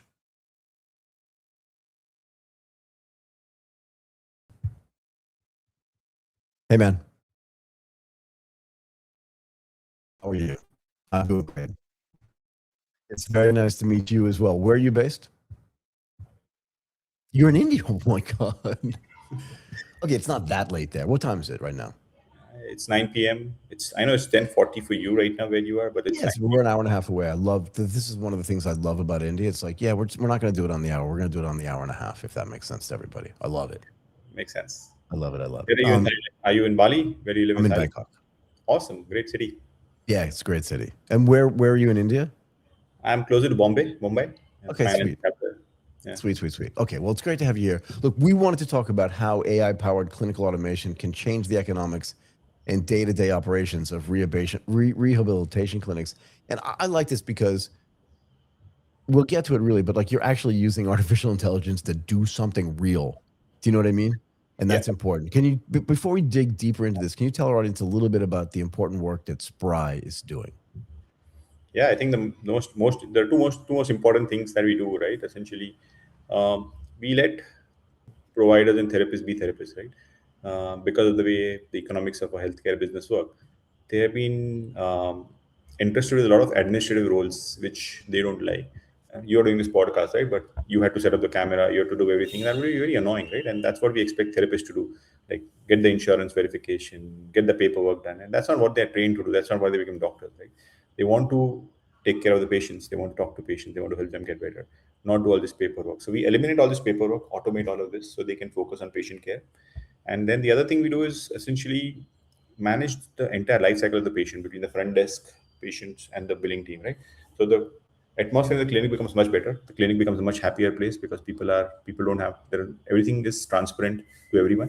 No one has to actually be at odds with another. So we make the overall clinic environment much better, which is eventually better for patient care because happy doctors will make happy patients, right?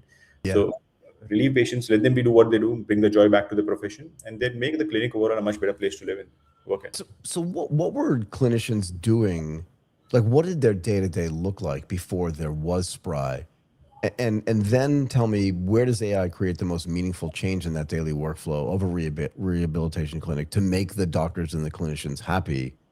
Sure. In just a little bit more detail, if that's okay. That's perfect. Yeah, that's the right question. And So imagine a new patient came in, right, and you have no record of this patient. So for either the front desk or the doctor has to ask them to fill in the initial paperwork. The history, the demographics, the past medical information. You have to get all of that done, right? And you have to get the insurance details as well. Once you get the insurance details, so either the therapist does that or the front office would do that, right? Then you would ask them about the conditions. Why are they even here, right? That would take up a good 15, 20 minutes before even the main treatment starts. Then the other problem is you have to get their insurance details. Now, Yep. not all insurance plan is the same, right? There are like thousands of insurance plans in different coverages. You have to then call up the insurance company, which has a 30-minute wait time, or you have to log onto the website and see if they're eligible for your benefits or not. Because you need to communicate to the patient, right? That, okay, you're getting treatment here, but this is what your plan covers. This is what you'll have to pay, because patients don't want surprises later on, right? Not as a No. therapist want surprises, right? So imagine all of this even before the treatment is started, right? And the longer it and insurance is reimbursing less and less money with every passing year. So you have to have that difficult conversation with the patient, right? Which starts you off on a bad note, actually. Then you actually talk to the patient, understand them, and when the patient leaves, you have to write a note and submit it to insurance, because that's what will get you reimbursed. So you're already worried about that, because after this first patient there'll be a second patient, and then the third patient, the fourth patient, and you already forgotten about the first patient conversation you had with the first patient. So you're actually writing the note while talking to the patient, right? Imagine how painful like how annoying it would be if I was distracted and talking to someone else right now while talking to you, right? And that's what Yeah. happens to the patient. You're looking at the computer when you're supposed to have eye-to-eye contact with the patient, right? You're not able to do that. So scribe. So that's another. These were things that clinicians used to do, or they would have to go home and write this note, because they didn't want to offend the patient, right? So then they lose their lives as well. And then this is all still okay. Something goes wrong with the billing. Insurance rejects the claim, denies the claim. It comes back to the therapist, come back to the front office. You have to make corrections, send it back. You're already doing a volume of 7, 8, 9 patients a day, and then you have these corrections because insurance, you were not aware of all the rules, etc. So this was life of a therapist, right? And you can imagine, we did not even talk about patient care, right? And that's No, not at all. We haven't said anything about actually helping the patient at all. It just seems like a bunch of annoying stuff going on. Yeah, and you already sound overwhelmed by doing all of this work. And you sound tired. You're like, oh God, why is this happening? And you're not even the clinician. Yeah, sorry, go ahead. And that's when I came up with a framework called work and toil. Work is what you love doing. Work is what gives you purpose. But then there is this whole toil part, which is associated with the necessity of the job, which is the toil. Yeah. What's happened in healthcare and therapy, the ratio of toil to work has only increased over the last few years, with reimbursements dropping, with staff shortages, etc., etc. And when toil exceeds work, obviously you lose a sense of purpose, you get disgruntled, and you look for something else, right? So what SPRY at the end does is automate the toil and give you copilot for the work. We don't tell you, our AI does not try to replace you. It does not tell you how you should do your job. Our AI essentially assists you, get rid of all the meaningless work, and then gives you assistance on your meaningful work if you want assistance, not mandatory, right? You can tell us your rules, guardrails, and that. So when SPRY, now imagine this, the journey that I told you, compare that with what happens in SPRY, right? A patient would book an appointment using a patient portal. They won't even have to call the front office. They can either call the AI voice receptionist. They can go on the website. Okay, slow and so slots are available. Book the appointment. Can you slow down for 1 second? So they call an AI receptionist. Is that something that SPRY builds and installs in the doctor's office or in the clinic's office? Yeah. So that's it's part of the package. So just let me make this clear for our viewers and our listeners. What you're saying is, if in the old days I would call and like talk to somebody who's sitting at the front desk, maybe even a receptionist, and go, my name is Michael and I need some care and I want to do this, they'd start asking me name, all this kind of stuff that you were just talking about. This could take 30 minutes or more, right? Yeah. But now if I call, I have the option to talk to an AI voice assisted assistant. Is that true? Voice assisted, yes. Go ahead. And how does that process? Longer, shorter, better? You know what I mean? Different? How does that work? If you're the user are sure of what you want to do, it's a very short process, a few seconds. Like there are 2 steps, right? There are 2 ways to do this. You don't even need to call someone. You have a portal, patient portal is what we developed. Yep. That syncs with the calendar of the therapist, right? So as a patient, I go up with the clinic's portal. I say, this is my first appointment. This is my insurance. This is what I'm coming for. Who are the available therapists? So just like how I and you share a Calendly link, all the available slots show up to the patient, right? The patient can make the booking, boom, the booking is done, and you can show up at the clinic. If you're not comfortable with the portal, you can actually call up. We have partners along with whom we have developed this voice receptionist. This voice receptionist talks to our system, so they know all the information about what are the therapist schedules, what is the availability of the therapist. And then the AI receptionist talks to you like a normal person. Okay, I want an appointment on Thursday between 9 to 12. okay, so and so slots are open. Would you like to book one of them? What type of appointment? So all of that data comes from SPRY. The receptionist books the appointment, and they essentially go ahead and book the appointment, right? So right from the time you book, so that's step one. Any questions on that? Yeah, I mean, tons, if you don't mind. So, Sure, go ahead. so if I have to have my insurance policy number, my insurance policy carrier, and then I give it to them, and they go out and use artificial intelligence to do the research for me, so Yeah. they know by the time I either get to the office or even before I come to the clinic, what is and isn't covered, because they get access. I give them access to my policy information. I've agreed to give them that, Exactly. so that by the time I show up, they have all this information on me. That handles the insurance part of it. And I presume if they have questions about it, or if I've missed a premium pay, or one of these things, they can actually get back in touch with me and say, like, Mr. Waits, I'm sorry, but like blah, blah, blah. Can you please give me more information? Is that also possible? Yeah, that is. So there are two things that we do, right? As soon as you book the appointment, you get an entire package, which basically where you can fill in all your information, your medical details, your personal details, along with your insurance details, right? And also the reason you want to visit. So imagine this: the therapist can be prepared before even the patient comes in. The admin team, on the other hand, can, on a single click, verify the insurance if this patient has coverage. Wow. And if there is any coverage, what are the caveats of the coverage? Like, is it only 30 visits? Do I need to apply for prior authorization for this visit? So therapist knows all that, right? So a lot of this work happens before the visit. So on the day of the visit, there are no surprises, right? And then you can actually get to the action. Okay, now let's start the treatment. So you're saving so much time, and more important, so much heartache, right? Because you don't want to deny treatment at the last day, or we don't have coverage and whatnot. Yeah, that would be terrible. That's terrible, right? People are already waiting for a long time.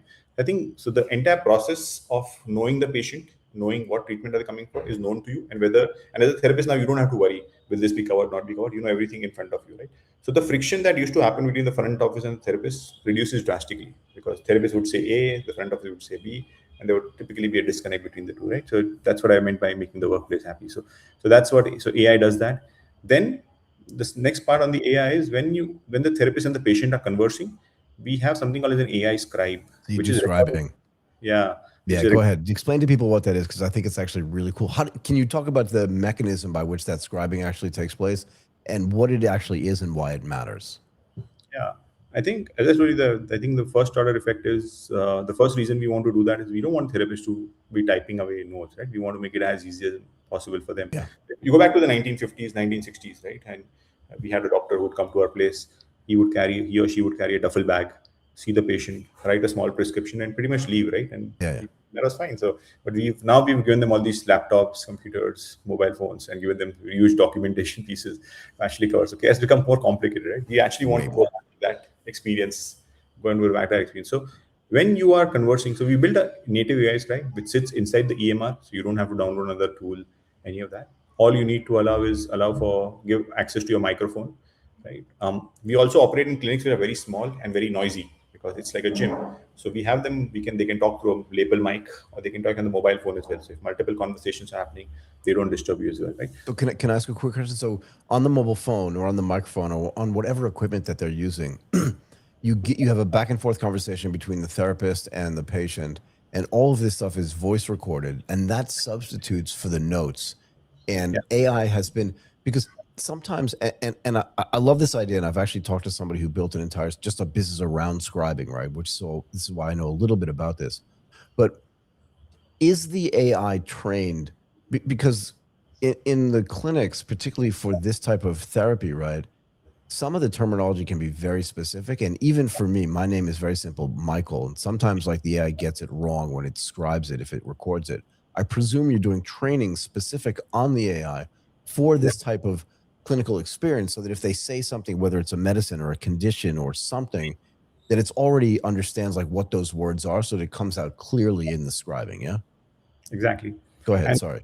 What's important here is the AI is not operating in isolation, right? So just go to ChatGPT, right? And if you go and ChatGPT, right? Okay, give me an exercise plan. It would give an exercise plan which is very random. Then you write more descriptions. I'm Michael. I'm so and so years of old. This is my fitness. This is what I eat. And this is what my goal is. You write text. So when you give more context to AI, the AI keeps on getting more better, right? So this AI that scribing is not talking to the patient. It's not happening in isolation. Yeah. Before, the AI has a sense of instructions on how you like to write the note. It tells, okay, I want these. This is the sequence of order in which that's called your instructions. You as a clinic owner or clinic can provide instructions. As a clinic owner, you can provide the organization set of rules that this is how my clinicians should write that. Then your intake paperwork, which you filled out before the appointment, also goes into the note. So you know what this patient is coming in for. So you know it's actually Michael. So you won't make a name. You will, like, simple thing, you know it's Michael because your insurance card has the name of Michael, right?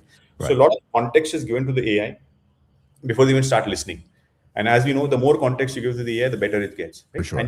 And you also give your preferences, right? So you give your preferences that this is how I want my note to be. This is how I want. Or remind me if I forget something. So if I forget to take the pain score, and pain score is some of the things that always you can tell the AI that I'll have this conversation, but remind me to ask for the pain score if I forget it. This conversation happens, it's recording. In the background, it's also transcribing and also converting the note into a medical note format, right? And it's comparing against the rules. And there are a bunch of rules, right? There are rules that I set for myself, which are my standards. There are rules that the organization or the bigger clinic wants, and there are compliance rules which the insurance companies want. All of this is being completely continuously checked, and right. And when you finish the note, when you finish the conversation, you can just say, check if everything is good to go, right? If there are any questions, sorry, yeah, go ahead. You're asking. I was going to say, again, I just want to make sure that people that are listening and people that are watching understand this. Structurally, every clinic may have a different format for the notes that they're taking, right? So Dr. A may just work in a way that's different than Dr. B or Clinic B. Yeah. And insurance companies, you said, are just like very well known for none of them have like standard formats for any of the things that they're doing either. And some of these scribed clinical notes and therapist notes need to go back to the insurance company too. All of this then can get done using artificial intelligence, not just so from the scribing that's being done, and then transfer that into a medical note. This is what you were talking about before. So that information then can be properly given to the insurance company almost in real time. Is that right as well? And it can be customized for every different insurance company or any other paperwork that frankly needs to get done. Exactly. That a therapist used to do before, but now the AI can do it for them. Is that right? Yeah, exactly. And that's what I sorry, go ahead. So you create, and you pointed out the right thing, right? Every clinic is different. If every clinic writes the same note, that's not how doctors work, right? They have their own point of view. So their point of view is captured. The point of view is what I call the instruction set. The point of view is what I call the memory that the agent has. Right. So the note is converted into a format they prefer, not what I want to impose on them. So when it goes live with SPRY, we work with them to understand the format in which they want to see their notes. And that is the format in which the AI also converts. The AI is not running in isolation. It's running in accordance to how the clinic wants. Then it so happens that in the first few times, you might not like the note exactly the way it is. You make some edits.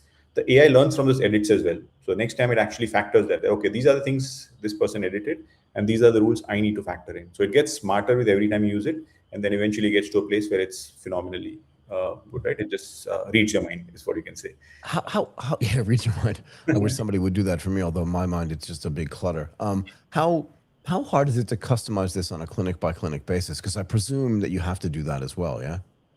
We don't have to, but I think we've chosen to. I think I come from a non-clinician background, right? And I did not have a point of view on this is how you should be treating your patients. I wanted my point of view is you know your job. I know how to make my platform available to you. So I did not come from. I came from a very tech background, right? I come from an engineering and tech background. So I never knew that. There are doctors who develop software, and they have a very strong point of view. We never had that, which is good and bad. So in the early days, obviously, it was very, very painful for us. We had to understand the doctors. We had to understand what they are saying. They had to understand what we're saying. But after having worked with 500 clinics, we got into a place where it's a very streamlined and automated process. Right? We have a UI in which they can create the workflow that they want, and actually they can prompt the workflow that they want. So you're right; it was very painful in the early days when we were building it out. But after the first 100 clinics, it started getting gradually easier, and now it's become very streamlined. Right? But it's paying dividends because now everyone has a custom workflow. So if they go to it's not easy for them to abandon this and go to someone else, right? So that's an investment we made. Yep. Do you think it's the case that, because I see this in other industries, right? I see it, and this is completely different stuff, but I see it in the financial services industry when they started deploying AI, and I also see this in the supply chain industry and in other industries as well, that once you get this type of technology inside of your business, and let's use, again, these therapists and the clinicians and the doctors, that sometimes it not forces them, but it encourages them to actually change the workflow to a way that's actually more efficient, if that makes sense. Because now they don't have to plan out like, this is going to take me 25 minutes, it's going to take me 35 minutes. So they can then, once the scribing gets done, which feels like endemic, like key to this whole process, that they may be able to change other parts of their workflow that aren't necessarily related to this, but because it frees up time for them, that they can do workflow changes that they maybe wanted to do before, but couldn't. Do you find that happening as well? Yeah, I think liberates them, right? As I Yeah. told you, what I've heard from therapists and 2 3 anecdotes of this, like therapists. I have a therapist who's writing notes while walking the dog, right? He did not have time to walk the dog, right? There are some who are doing it while driving.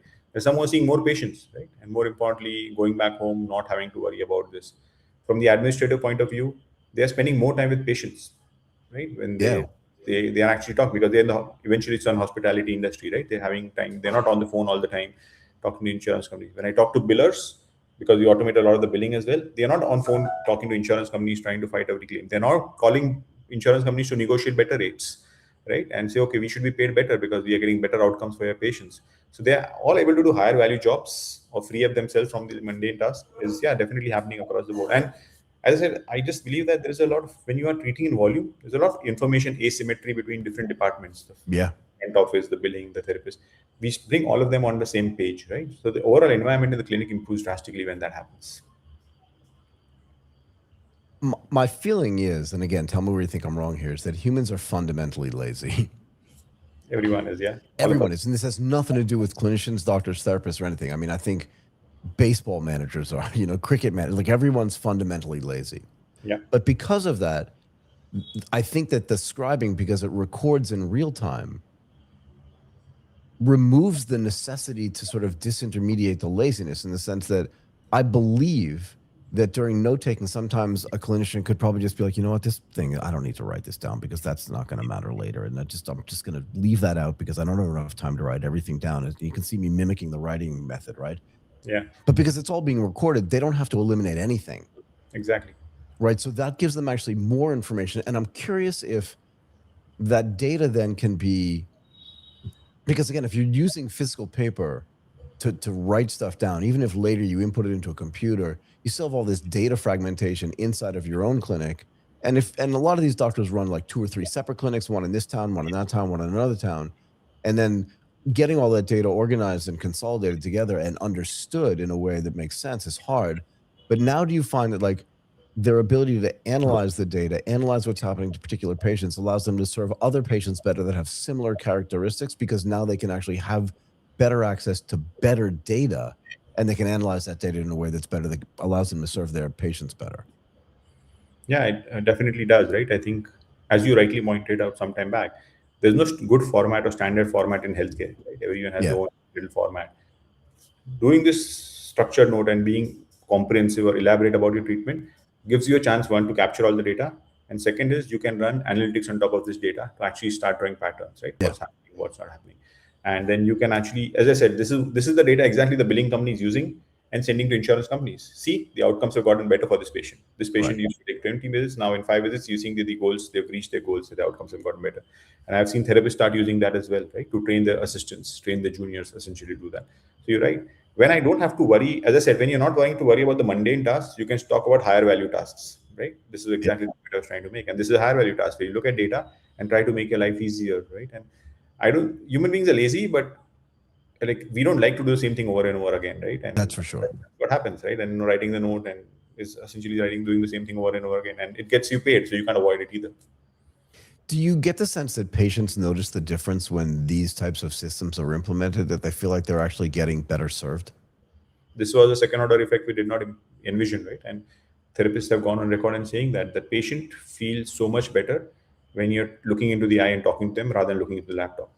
Yeah. What is happening is, we saw in certain clinics the compliance to appointments improve with plan of care. So your plan of care is essentially you have to come to me for 5 weeks twice a week, and 60% of the patients typically drop out. But when patients start feeling connected, patients started showing up more and more. The plan of care compliance rates start going up, right? And that is phenomenal because patients want to be heard, right? Why am I not taking treatment on a YouTube or an online telehealth call, right? I'm coming to the patient, I want to feel connected. So Exactly. patients and clinics have gone on record and said that the patients feel more connected. They've been coming back more frequently. We don't have to chase them anymore. Yeah, so it makes a big difference eventually.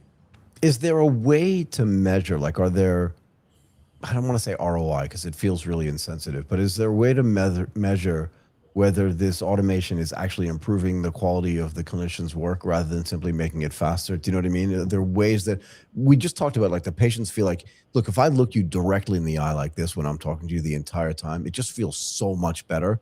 but are there like not physical ways, but like just mathematical ways to measure whether this is actually having an impact? You know what I mean? Yeah, I think, as I said, um, patients' outcomes, which is how early, or how many of them are actually staying through the entire treatment to meet their goals. Yep.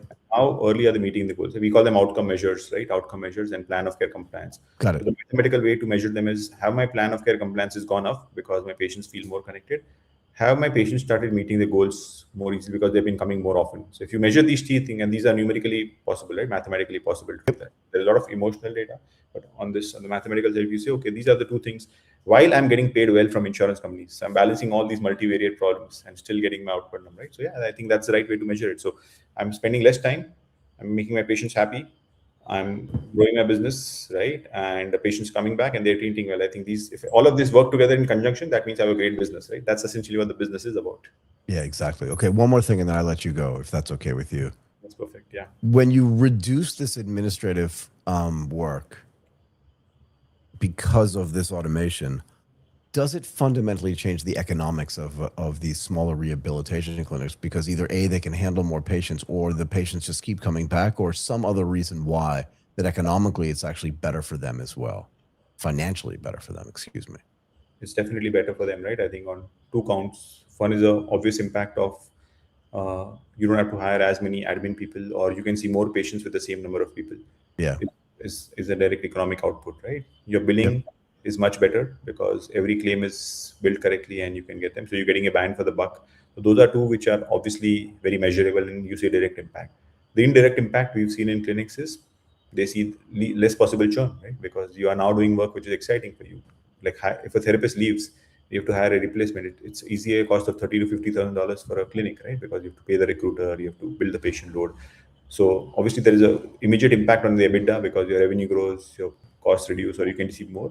And the other is your churn reduces, your therapist churn reduces, your hiring cost reduces, right? So you don't have to keep on hiring more and more people. So I think we've seen this across the clinics, that when you do this and let people focus on care, then these are two impacts that clinics have already seen. Awesome. Okay, I'm going to let you go. Brijraj, it was great to have you here. Hopefully you enjoyed this as much as I did. I'm glad it's not so late for you. I know that the viewers actually enjoyed this as well. Thanks again for coming and doing this. I really appreciate it. Thank you, Michael. Take care. Bye. No, it's my pleasure completely. Okay, everybody.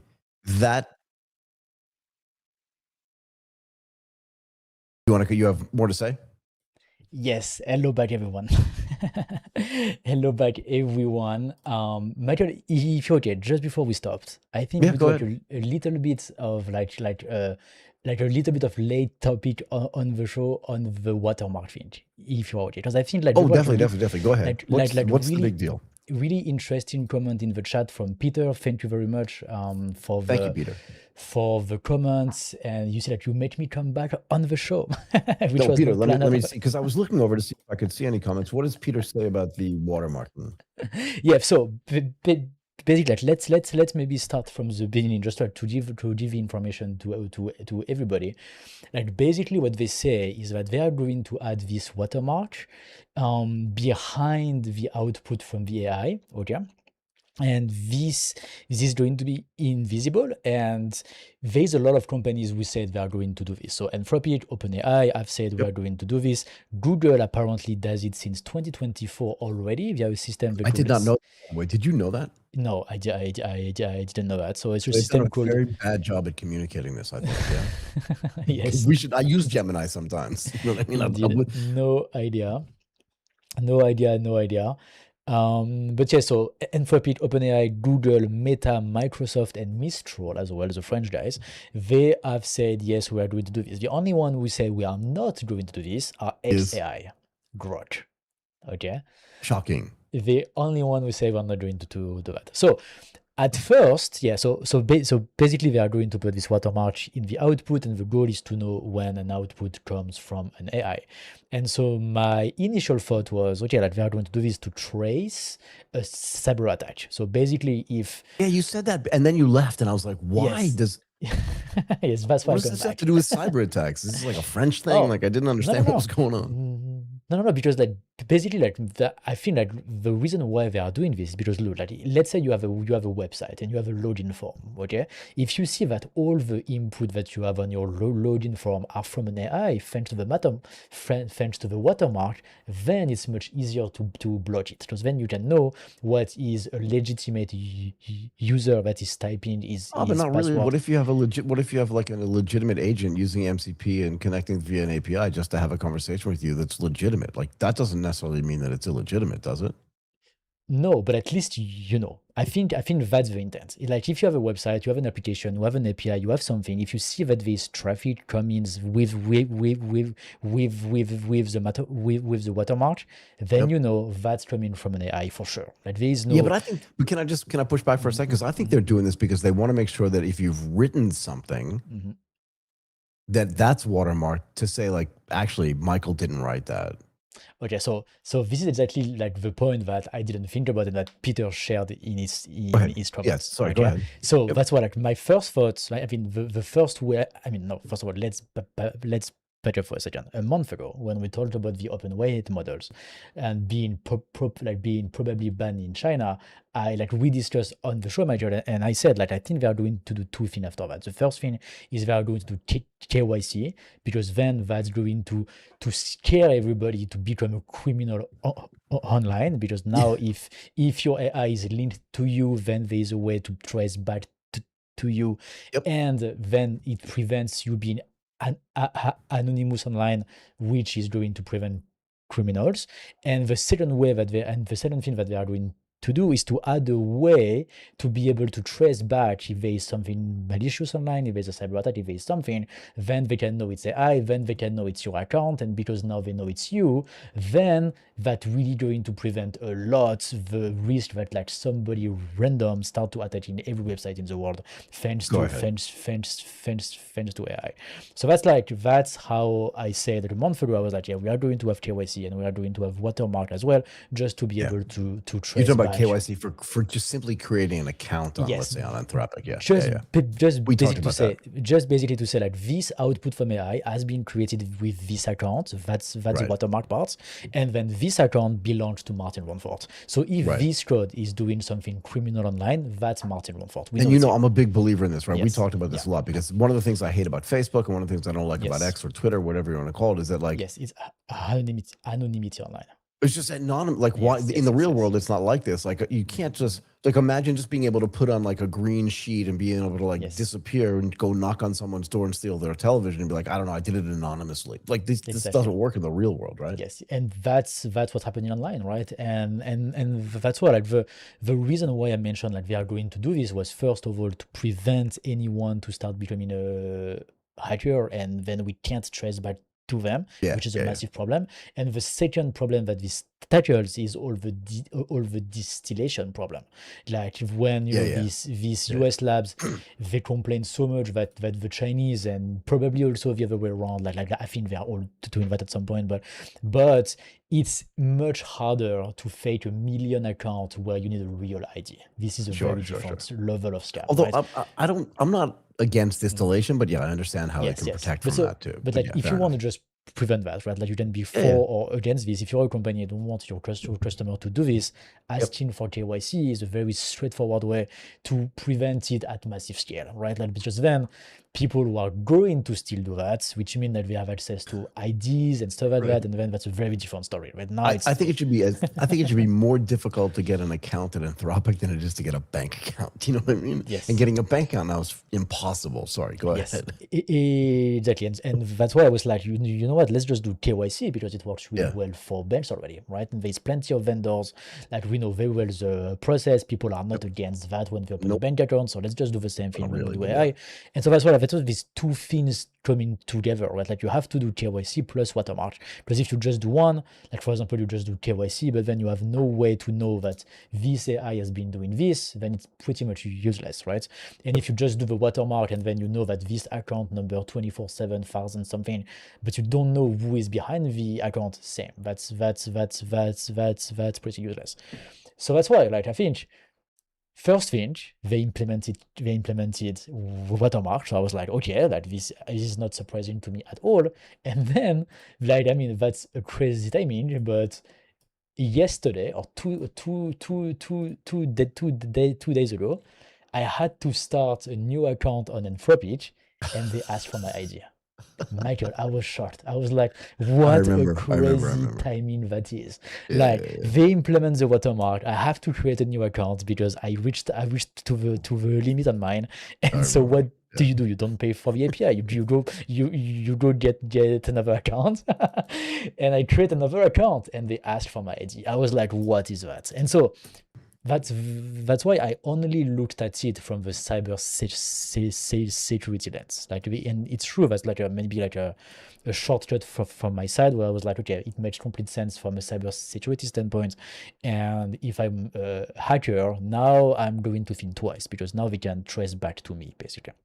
And so that's why I think this watermark thing is not a problem to me. But Peter shared a really interesting point of view, which I haven't thought about, and I think we can share on the show and discuss, Michael. What is that? Which is basically if they watermark everything, then they can go one step further and say basically all the output is done by Claude, not by Microbytes. And so all the writing, all the code, everything that you are creating is created by them actually, and not by you. And the same way, we put watermark on pictures with these photographers, for example, they take the pictures, they put it online, and they put their name, a big watermark on it to say that's mine. I own the copyright for it. Yes, Peter says I'm not really agree with that everything can be actually basically identified as created by Claude or created by OpenAI. So what do you think about it? But why do we care? In other words, so first of all, this is relevant in a bunch of different places, right? In other words, when I literally when I took my final exams when I was at university, which was a while ago, right? They literally gave me a blank notebook and I had to write by hand all my answers to all the questions. Okay. Now today, if they do it by computer, you have to type it in, I'm presuming. And that means that's going to be watermarked if it's done by Claude or or some other artificial intelligence. Yeah. That's not a problem for me because I do believe in an exam situation, you should have to write that all by yourself. But frankly, I also believe that if you're writing a research paper, or a PhD, or a thesis, or anything like that, you should have to write it yourself. I don't mean physically write it, but you should have to type it. Those should be your thoughts amalgamated from a whole host of research that you've already done. Right? So I don't have a problem with this at all.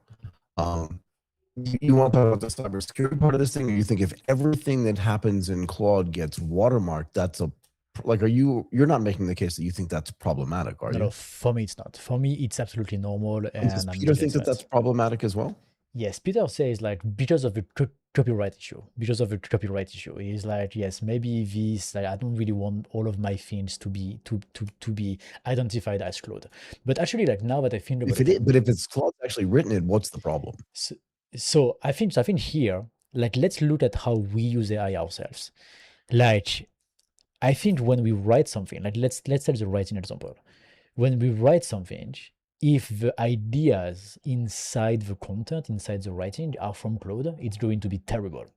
The way that I use AI for writing is I give him the ideas, the thoughts, the what to say, and then he just organizes, right? He just writes it in a good way. But the inside, the information, the meat basically inside, all come from me. But I don't want to write it. I just want him. Or actually, another example is I just write everything the way I think, and then I say just fix this. Just proofread it, right? Just rewrite it in the proper way because I just don't want to spend 2 hours doing that. And to be frank, my English is not as good as very good English writer, nor is my French. So let's not just waste any time doing this. I do it very, very well, but it's all my thoughts, right? It's all my information. So in this case, I think my feeling is that it is so normal today. Everybody's doing that. But if we start looking at the AI output, it's just going to be 95% of all the written output. That is just going to be completely normal, and then it's not going to be a problem. So here's my thought on this. Yeah, go ahead.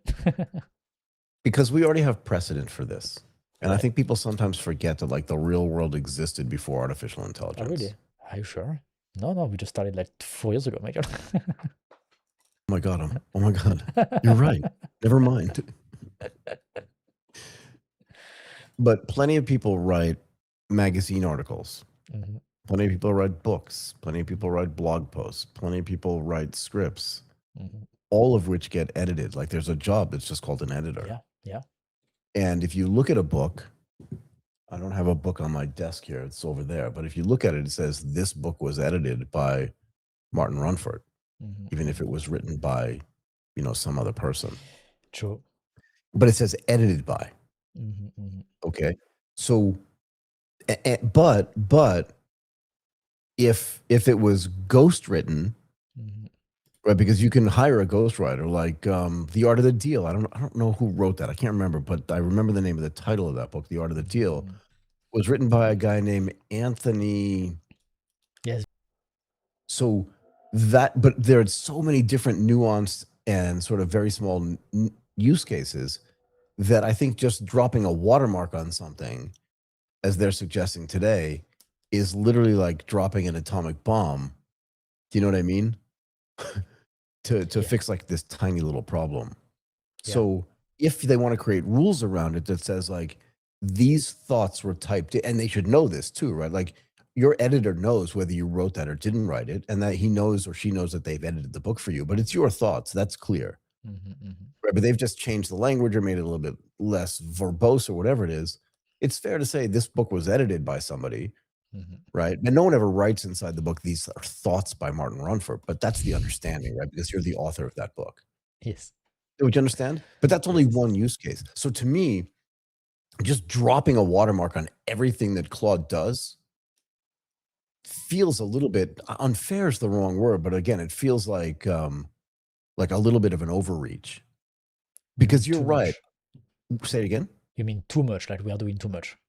It's just like it's just like painting with a brush that's way too wide. Okay. Right? Because there may be some days where you're just like, I don't know, I don't have any thoughts on this, but just write me something about X, Mhm, which you don't do. But let's say you did do that. Well, sure, maybe that should be watermarked and said this is just pure gobbledygook mhm, from Claude. mhm. But that's not true. So the fact that they're just painting with this really wide brush for everything that they do, it's like stealing your own IP, even though shouldn't be stolen. So that I don't disagree with. Does that make sense? You understand what I'm saying? Yeah, I think it's Every use interesting. case is not the same. Yeah, and so I think this is exactly why if you just watermark everything, because we are Then it not means going, nothing. then it means nothing. It means nothing. Exactly, because then we cannot trace back to what was the intent behind. We cannot trace back to was it thought from Claude or was it thought from Michael Also, Waite. there's so many workarounds for this, Martin. Right? In other words, like I could go to Claude or I could go to ChatGPT and say, write me this thing. So actually, I wanted to share this story as well. Okay. Give me 1 second, but I could, Yes. but I could do that, right? And I could have no ideas. I could have generated no ideas. I could have given it no ideas. I just say, write me something about the latest baseball game between blah blah blah, and make it sound exciting. Mhm, mhm. But then, if it's not that long, I could hire someone to type it up for me. Yeah. In a completely separate window, and then say edited by whoever typed it and written by Michael Waits. Mhm, mhm, mhm. But like, why are we do you know what I mean? Like, why are we doing this? Yes. Yeah, it's true. Like, it's a very tiny use case at the end of the day. And once again, if we cannot really trace back what was the thought, what was the intent before, once again, like Right. we're gonna What's end the up point? in a situation where 95, 97, 98% of everything that we see is actually watermarked, right? And so like means nothing. it means absolutely Means nothing. nothing. And just it will help the authorities if it needs to actually trace back to the account and then use the KYC to trace back to the individuals. And so then it will really prevent people from doing bad things online. It won't. But because you know what this is like, Martin? Hmm. You don't remember, like, do you know why you take off your shoes at the airport? Do you know why? I think you should tell the story. I know why, but you didn't tell the story. Because literally, I don't know if he was coked up or heroined up or just some nut job. I forget at what airport, was literally like stumbling through TSA or wherever it was in the world. Okay. Okay. And he literally was lighting his shoes on fire because he was saying he had explosive in them, and I don't remember whether he did or he didn't. But the point was they caught the guy because he was so not in control of his own facilities. They took him out of line. But from then on, everybody in the world, this is why I wear flip-flops when I get on a plane, because I'm annoyed that I have to take off my shoes because I'm not lighting them on fire. But because of this one idiot, everybody now has to take off shoes at the airport. Do you know what I mean? So what are we doing? You have to ask, like, what's the point and why are we still doing this? Since, first of all, that happened 25 years ago, I think. Yeah, probably 25 years ago. It was right after 9/11. And we make these dumb rules to solve dumb problems that don't need to be solved. And I think the watermark here is the same thing. So why are we doing this? It just doesn't make any sense. And frankly, I don't think taking off your shoes at the airport makes anybody any safer, since you're walking, like, they can see if you're lighting your shoes on fire. Do you know what I mean? You don't think the cybersecurity prevention makes sense?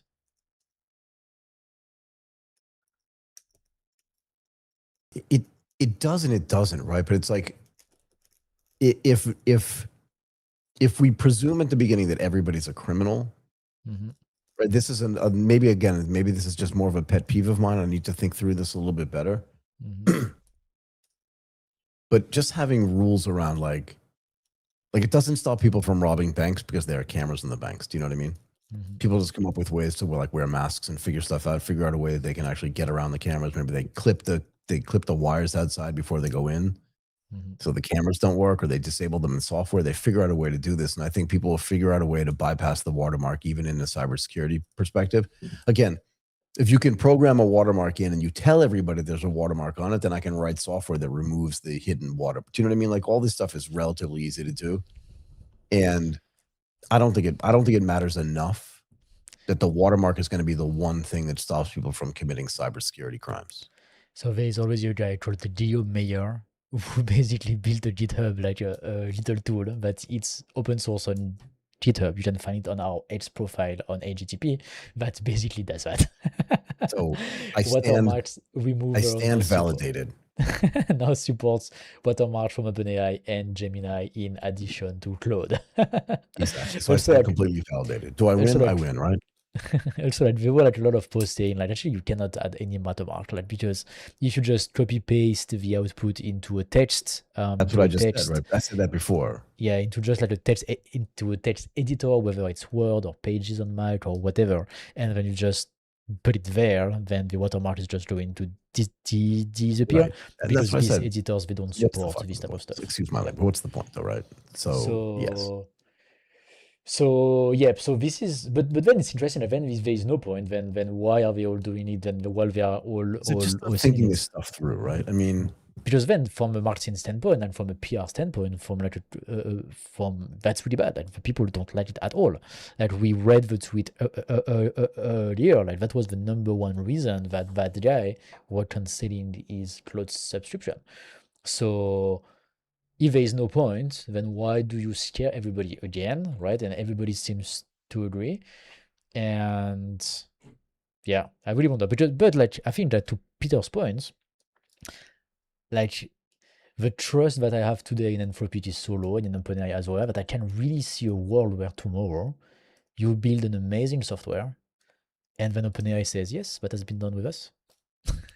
That's my point, though, right? And then you're like, once you allow them to start taking credit for your IP, it's a slippery slope to where everything is now they've done and you've not done it. And this is one of the reasons why it's like I customer completely testimonial. disagree with this. Yeah, it's like customer testimonials at scale, basically, right? Without even agreeing for that, right? It's like, yeah, I don't like it at all. It's like, yeah, I don't know, like, I don't have a metaphor right now that at this scale, but yeah, I can really see in 6 months, like, yeah, this super great book that have been written, and Fabio says, yeah, it has been written with Claude, you know, and like, we didn't ask them anything, we didn't involve them into any way, we just edit the entire thing, you know, that's it, we just use them as an editor. And then they just claim credits for something that they were not invited at. Yeah, but also, like, is this the pot calling the kettle black as well? I mean, think about it. They had this whole Project Panama that basically cuts the bindings off of all these books, photocopies every single page. Like, you shouldn't be able to do that. And then they incorporate that into the training that they're doing without actually paying anybody for the right to do that. Yeah, that's also like what Peter mentioned. Like the source that the AI use are not watermarked. Like they are not saying, hey, this part of the information comes from that book, basically, right? Right. So That's my point. So like, I completely disagree with this. I don't like it at all. okay. That's interesting. That's interesting. I think I like the cybersecurity angle, but now the more that we discuss this and the more that we go through it, I'm like, it's such a bad PR signal to do this. But it's also a bad solution to a real problem, and there's got to be a better, because it's they're painting with such a wide brush. Yes, but I think Because you that's know what the it means, immediate Martin? solution. I It think means that's the they. immediate quick solution that they have That's to what I do. mean. They I think don't they are have a real forced. solution to this problem. Or they just know that's the only solution right now because that's a urgent problem. We need to do something right now. Like they need to stop distillation right now. That's why they KYC. Like they tried to implement KYC a few months ago already. Can I give you Anthropic. another example of why this doesn't work? Yes, tell me. So let's say you want to block everybody from a certain country from accessing your website. Yes. How do you get around that right now? People use VPN, like it's Exactly. Yeah, so, that's true. do you know what I mean? That's the perfect example of like, you want to block me from doing this? Fine, I'll log in from Estonia. Like, you have no idea. Someone just wrote software to do a VPN. It's a virtual private network, and you can just get around it. So there's always a way to solve this. I just think like yes. Yes, if it becomes like something really problematic, like in case like Anthropic tomorrow start claiming like something that they didn't do, yeah, like definitely we're gonna see more and more solution, and you just like paste your text or paste your output into something else. Yeah, but then like once again, like, that's really the only cybersecurity angle that I see, and like that would be positive. But then if it's true, if it's the cybersecurity angle that's positive, then why don't they say it this way? Why don't they say, look, guys, we have a solution to prevent our models to be too dangerous to be used. right. We are actually going to be able to trace back to who is doing the cyber crimes, and so this way we can give safer AI. Like, okay, it's a big story. That would be like a very big turn of events. Maybe that's why they don't do it. But at least it makes sense. Like that's the reason why I'm okay with this type of thing. I was like, yeah, okay, tomorrow we're gonna have maybe less AI is too dangerous to be released because at least now we can trace back to the attackers. So here's what I think. I think the watermarking is useless, but I do believe that I don't think there should be anonymity on the internet. Yeah, but you can't. Because Martin, if you want to get just little simple stuff, excuse me, I was going to swear, but little simple stuff. You want to drive a car? Actually, let's back up. You want to buy a car? You can't just walk in with a bag of cash and like not register that car somewhere. I think in some countries you can, but in France or in the US, you cannot. Okay, but come on, let's be real though, right? But if you want to drive that car, you need a license. Yeah. And if you want to get insurance, you need to give them your name. If you want to get married, you need to like sign a form. Do you know what I mean? Like in every part of your life, you have to say again. Travel as well, like open a bank account. You can't get on a plane without knowing your name. Yeah, buying or even renting a place to live, you need to give your ID as well. Going to school. Everyone's okay with that, right? Yes. But so that's why even the most libertarian people are not like building their own home. Like they're not Amish. Do you know what I mean? Like, what are we doing? But so that's why I think here we have a two-step problem. The KYC is the way to link the account to the person, but then you also need the watermark to link the action of the AI to the account. That's why we do that. Disagree. You do, but or at least, I mean, if you have another solution to see like what's the output. I don't have a solution. I'm just I can't come up with a good solution to a very complex problem off the top of my head. But there is a better solution to this in software for sure. Yes, and I think they don't either. I think they don't know neither, and that's the best solution they have. But that's the thing is, they have a team of people sitting around going, "Oh, let's watch." You remember how I always say to you, like, I want to be in the meeting? Yeah. So if there are 12 people sitting in a room and someone goes, "Hey, I have an idea. This is easy to fix. Let's just put a watermark on it," and someone goes, "Done." Like that's dumb. Michael, they listened to AGTP last month. And then they're like, oh, that's a good idea. Let's do it. But yeah, that's right. Nobody had a better idea. I think that's why we have this, because they don't have a better idea so far. Because they listened to AGTP. We talked about this during the segment before, though. These guys have an idea deficit. I don't think that's an overstatement. Do you?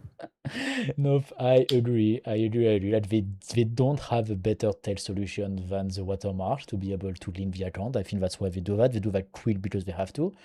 And that's why we are into this situation. And hopefully it will change, or if it's become a problem, we are going to see a lot of tools to actually get around that without any problem. Exactly.